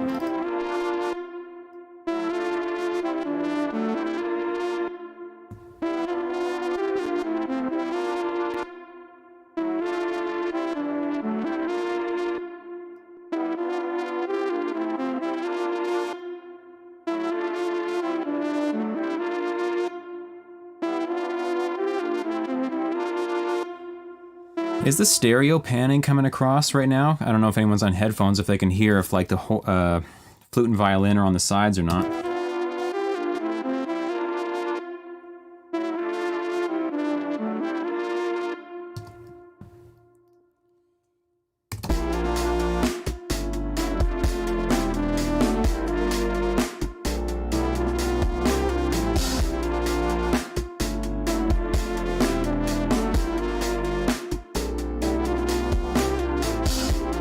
Sound is in stereo, thank you.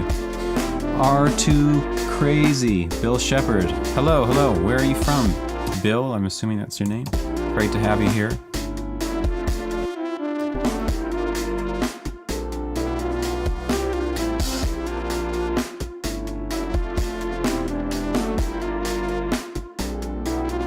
How's the mix coming across on other people's speakers? Anything like popping out? In terms of like volume relationships, anything you think needs to be fixed there?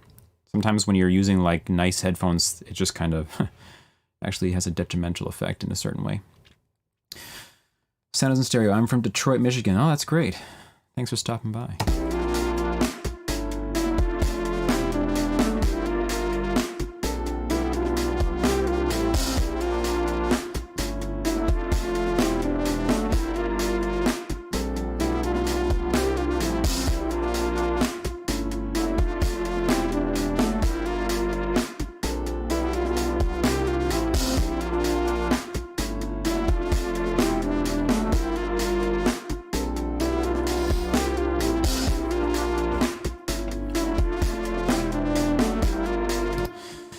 Okay, and now just for a little bit of fun, we're going to try something.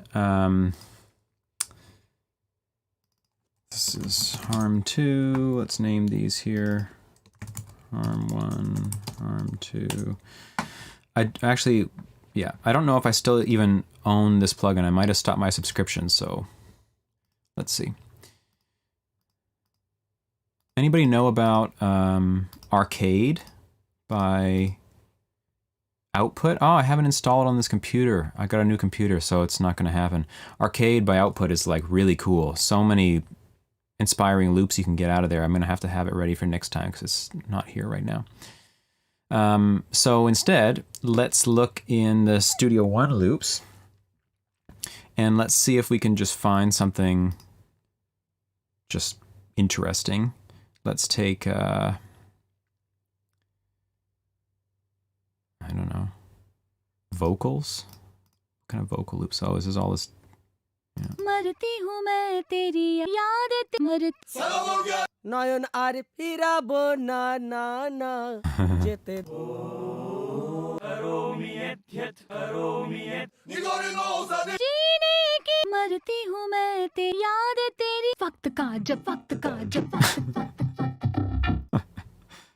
Not quite sure what's going on there.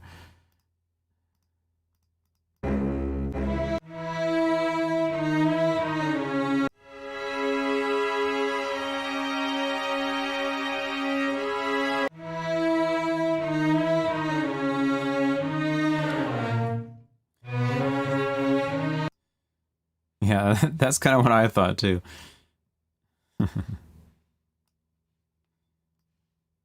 Okay, this loop's in C sharp. So it says we're gonna pitch it up 1.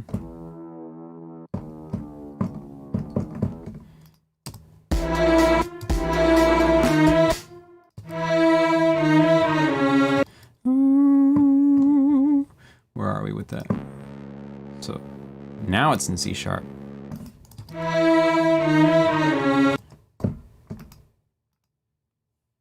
Oh, I put the tune up one instead of the transpose. That's the problem. Who would do such a thing?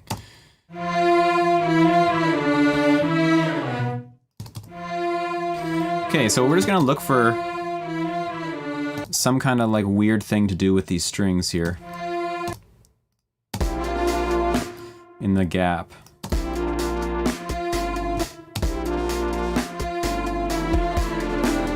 It almost matches my melody. That's pretty cool.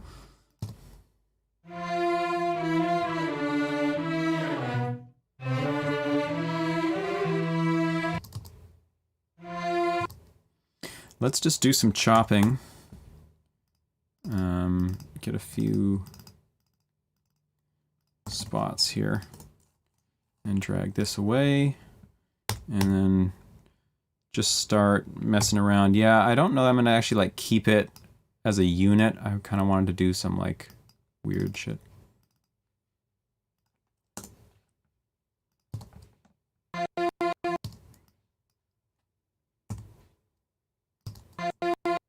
What is the button for?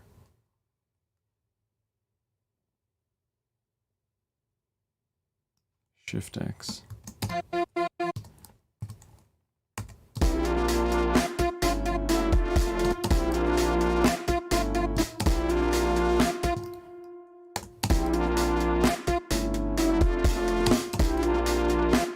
Yeah, the weird shit button, I wish.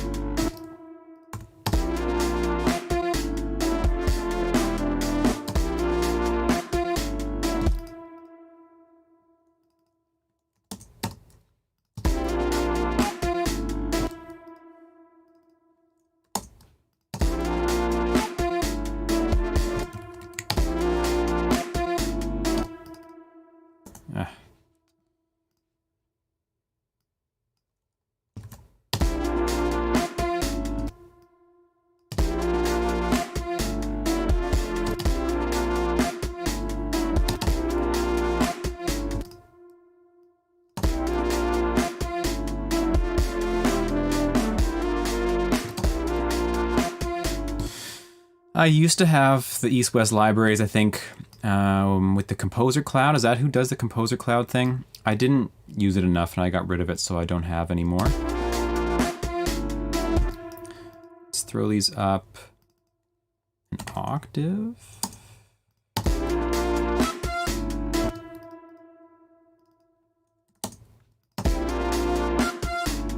No, sir.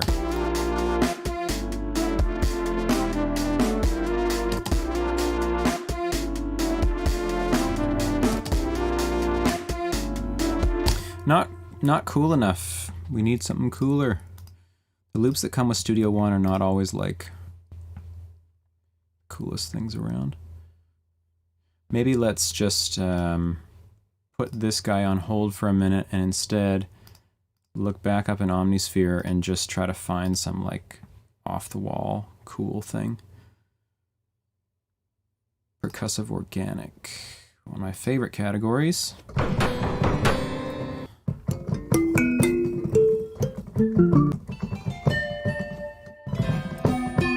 It's actually kind of cool.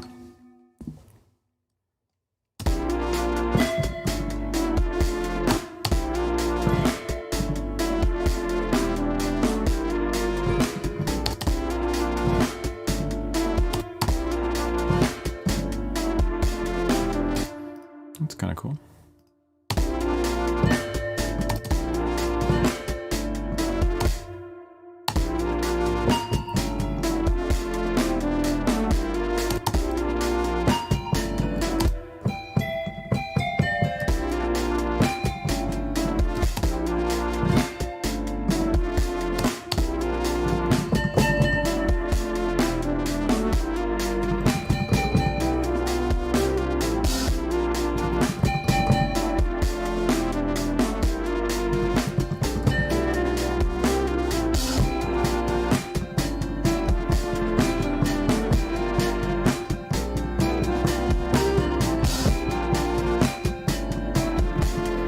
kind of like that, actually. It's just like a consistent sort of thing. The chords are changing so much and changing key so much, I really got to think about what I'm doing, but I'm just going to try to get some down first.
Try something.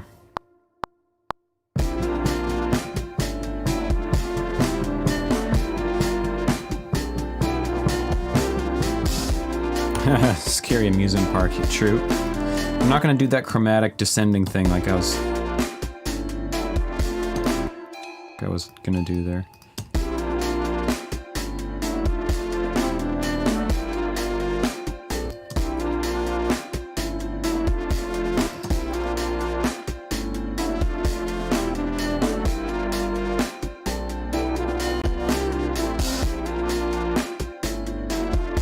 We can try it with a different sound. This one is kind of nice. Let's see though.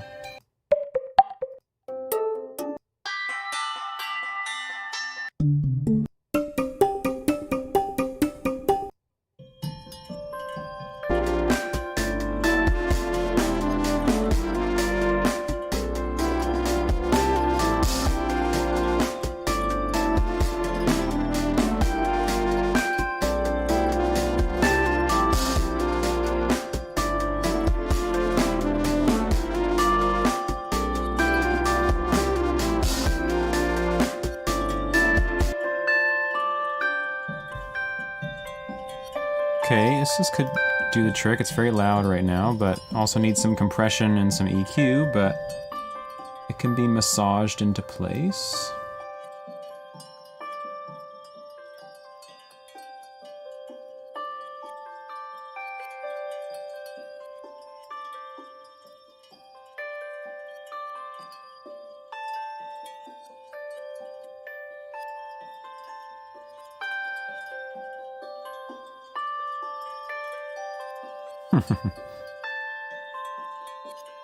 Some of the notes jump out too much, so we're just gonna control it.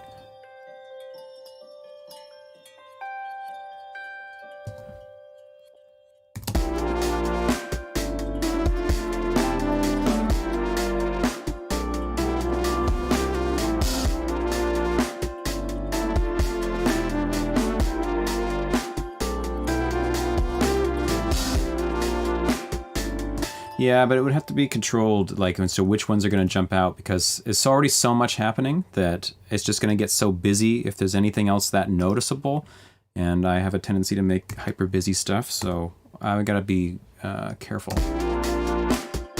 Like this one, I see it's kind of like random. Actually, it won't even let me determine which ones jump out.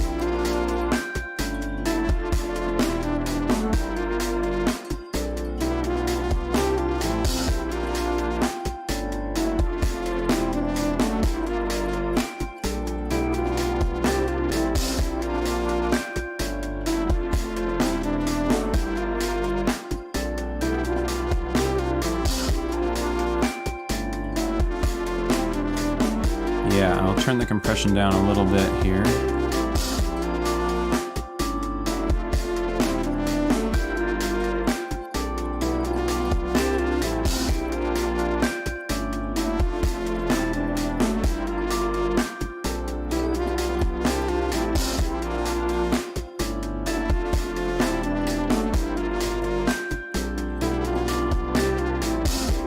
Yeah, it's all I actually want is to be a background part.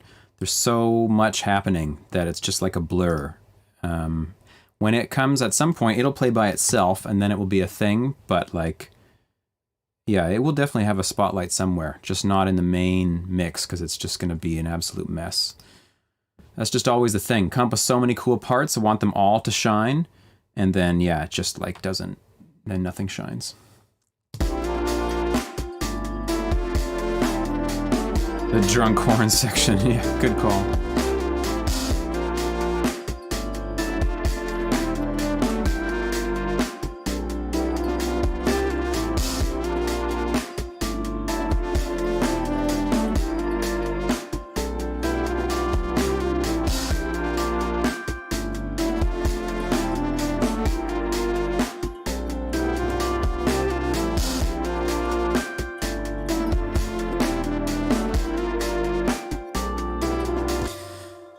Okay, something about this mix is like not making me very happy, but that's for another time. I think we're gonna have to end the stream pretty shortly.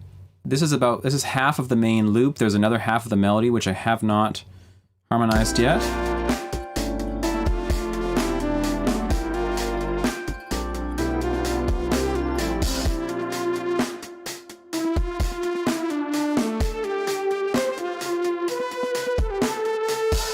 That stuff, that might be next time, because that's pretty cool over there too.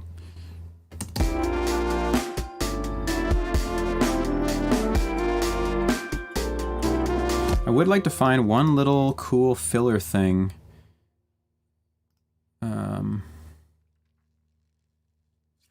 Some kind of vocal voice thing I would be into.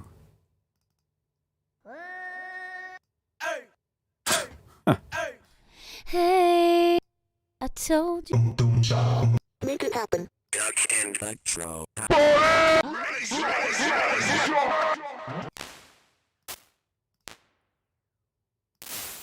Oh, these are impulse responses, I see.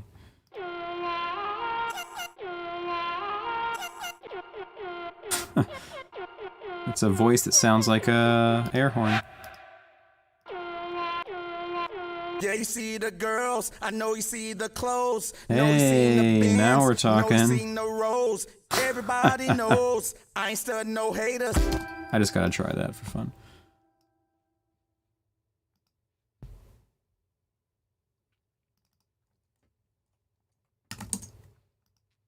Yeah, you see the girls, I know you see the clothes. Know you seen the bands, know you seen the roles. Everybody knows I ain't studying no haters. I ain't studying no haters. I ain't studying no haters. Yeah, you see the girls, I know you see the clothes. Know you seen the bands, know you seen the roles. Everybody knows I ain't studying no haters. I ain't studying no haters. I ain't studying no haters. Yeah, you see the girls, I know you see the clothes.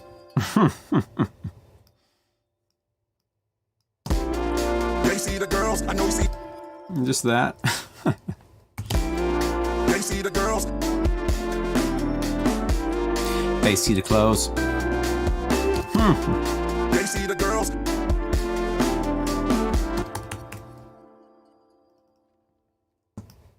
Girls. Girls. They see the girls.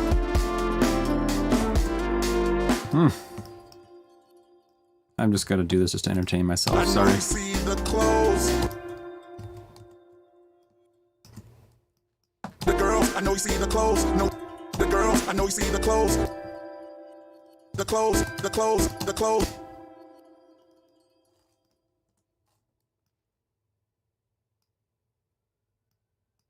Clothes, the clothes.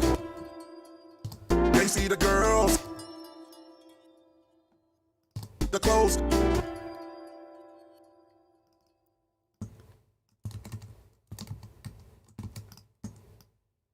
Clothes.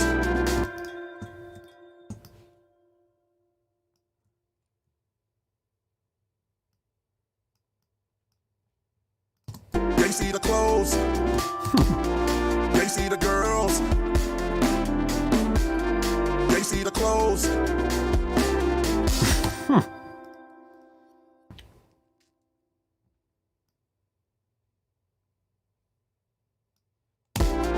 They see the girls. They see the clothes. Yeah, that's a good question. Maybe I can get a sample saying who. They see the girls. They see the clothes. Okay, we can just mute this for now, but I'm going to keep it because, you know.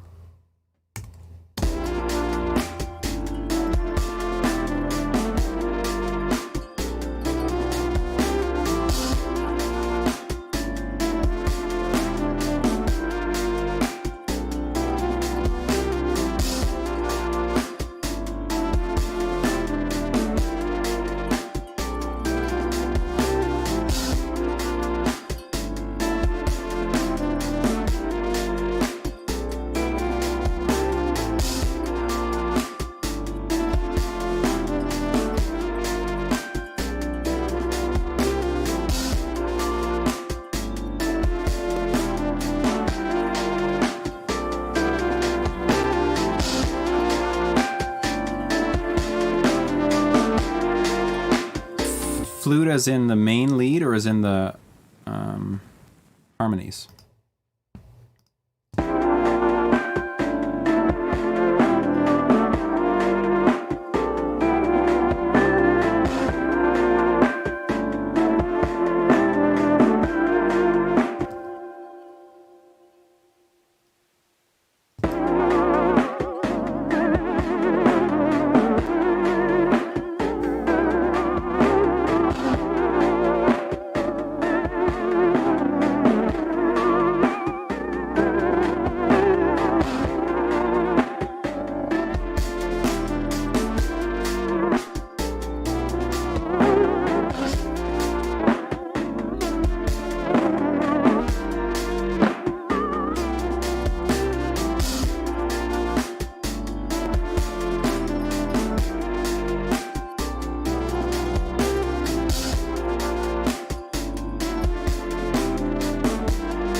Do you mean this sound?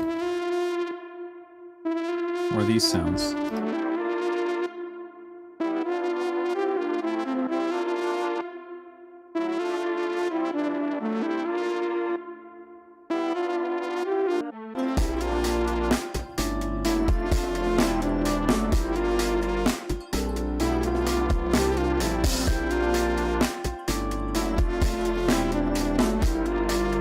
Okay, I'm going to group the harmonies into a little bus together. And then we can bring them up a little bit like that.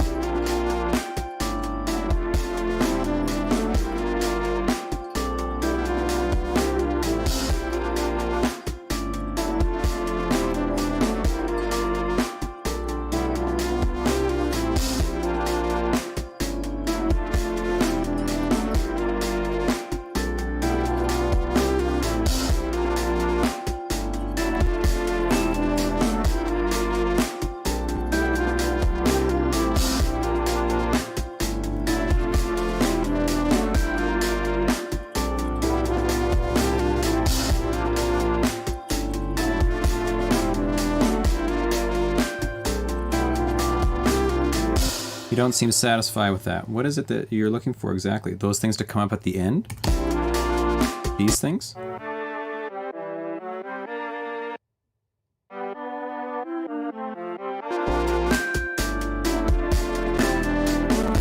Oh, my CPU doesn't like me right now.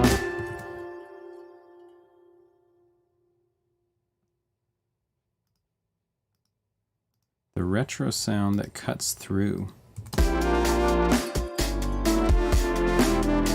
Yeah, we can see.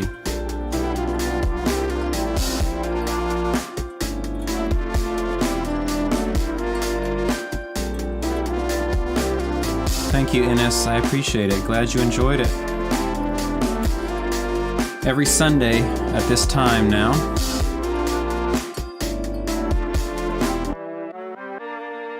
These things need some reverb and whatever on them too, but that might be another time.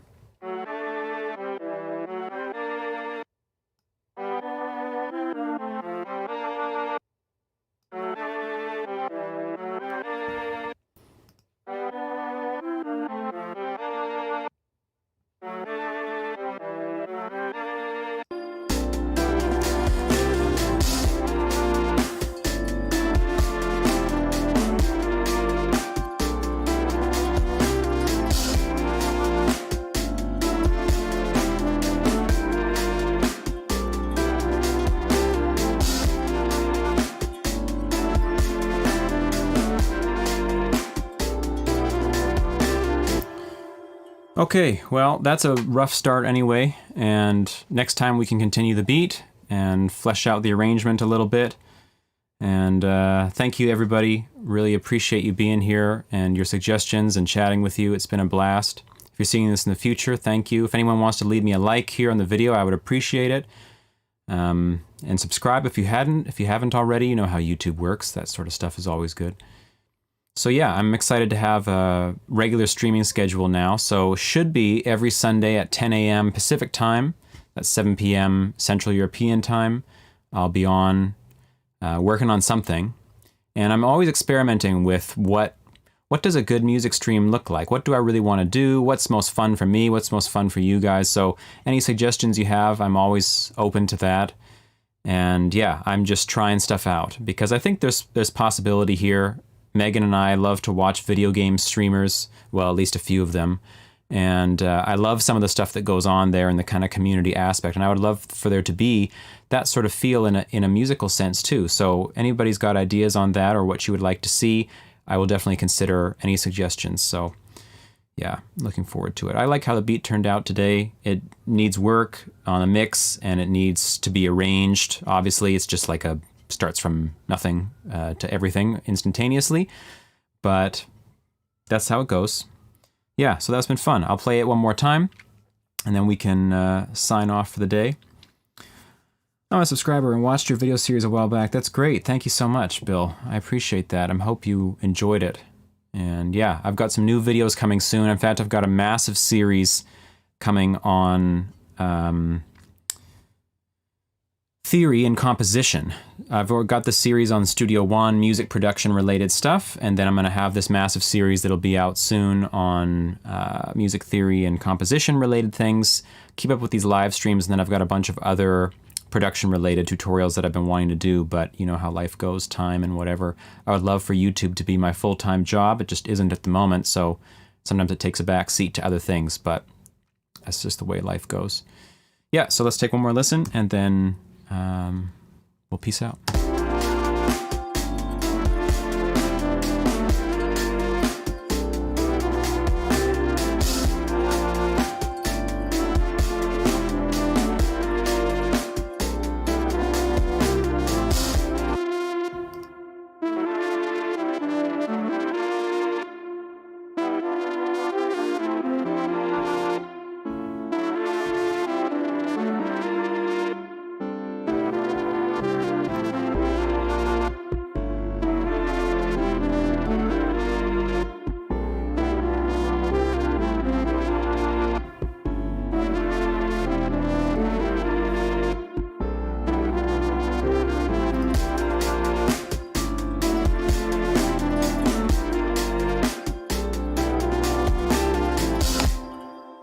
Great.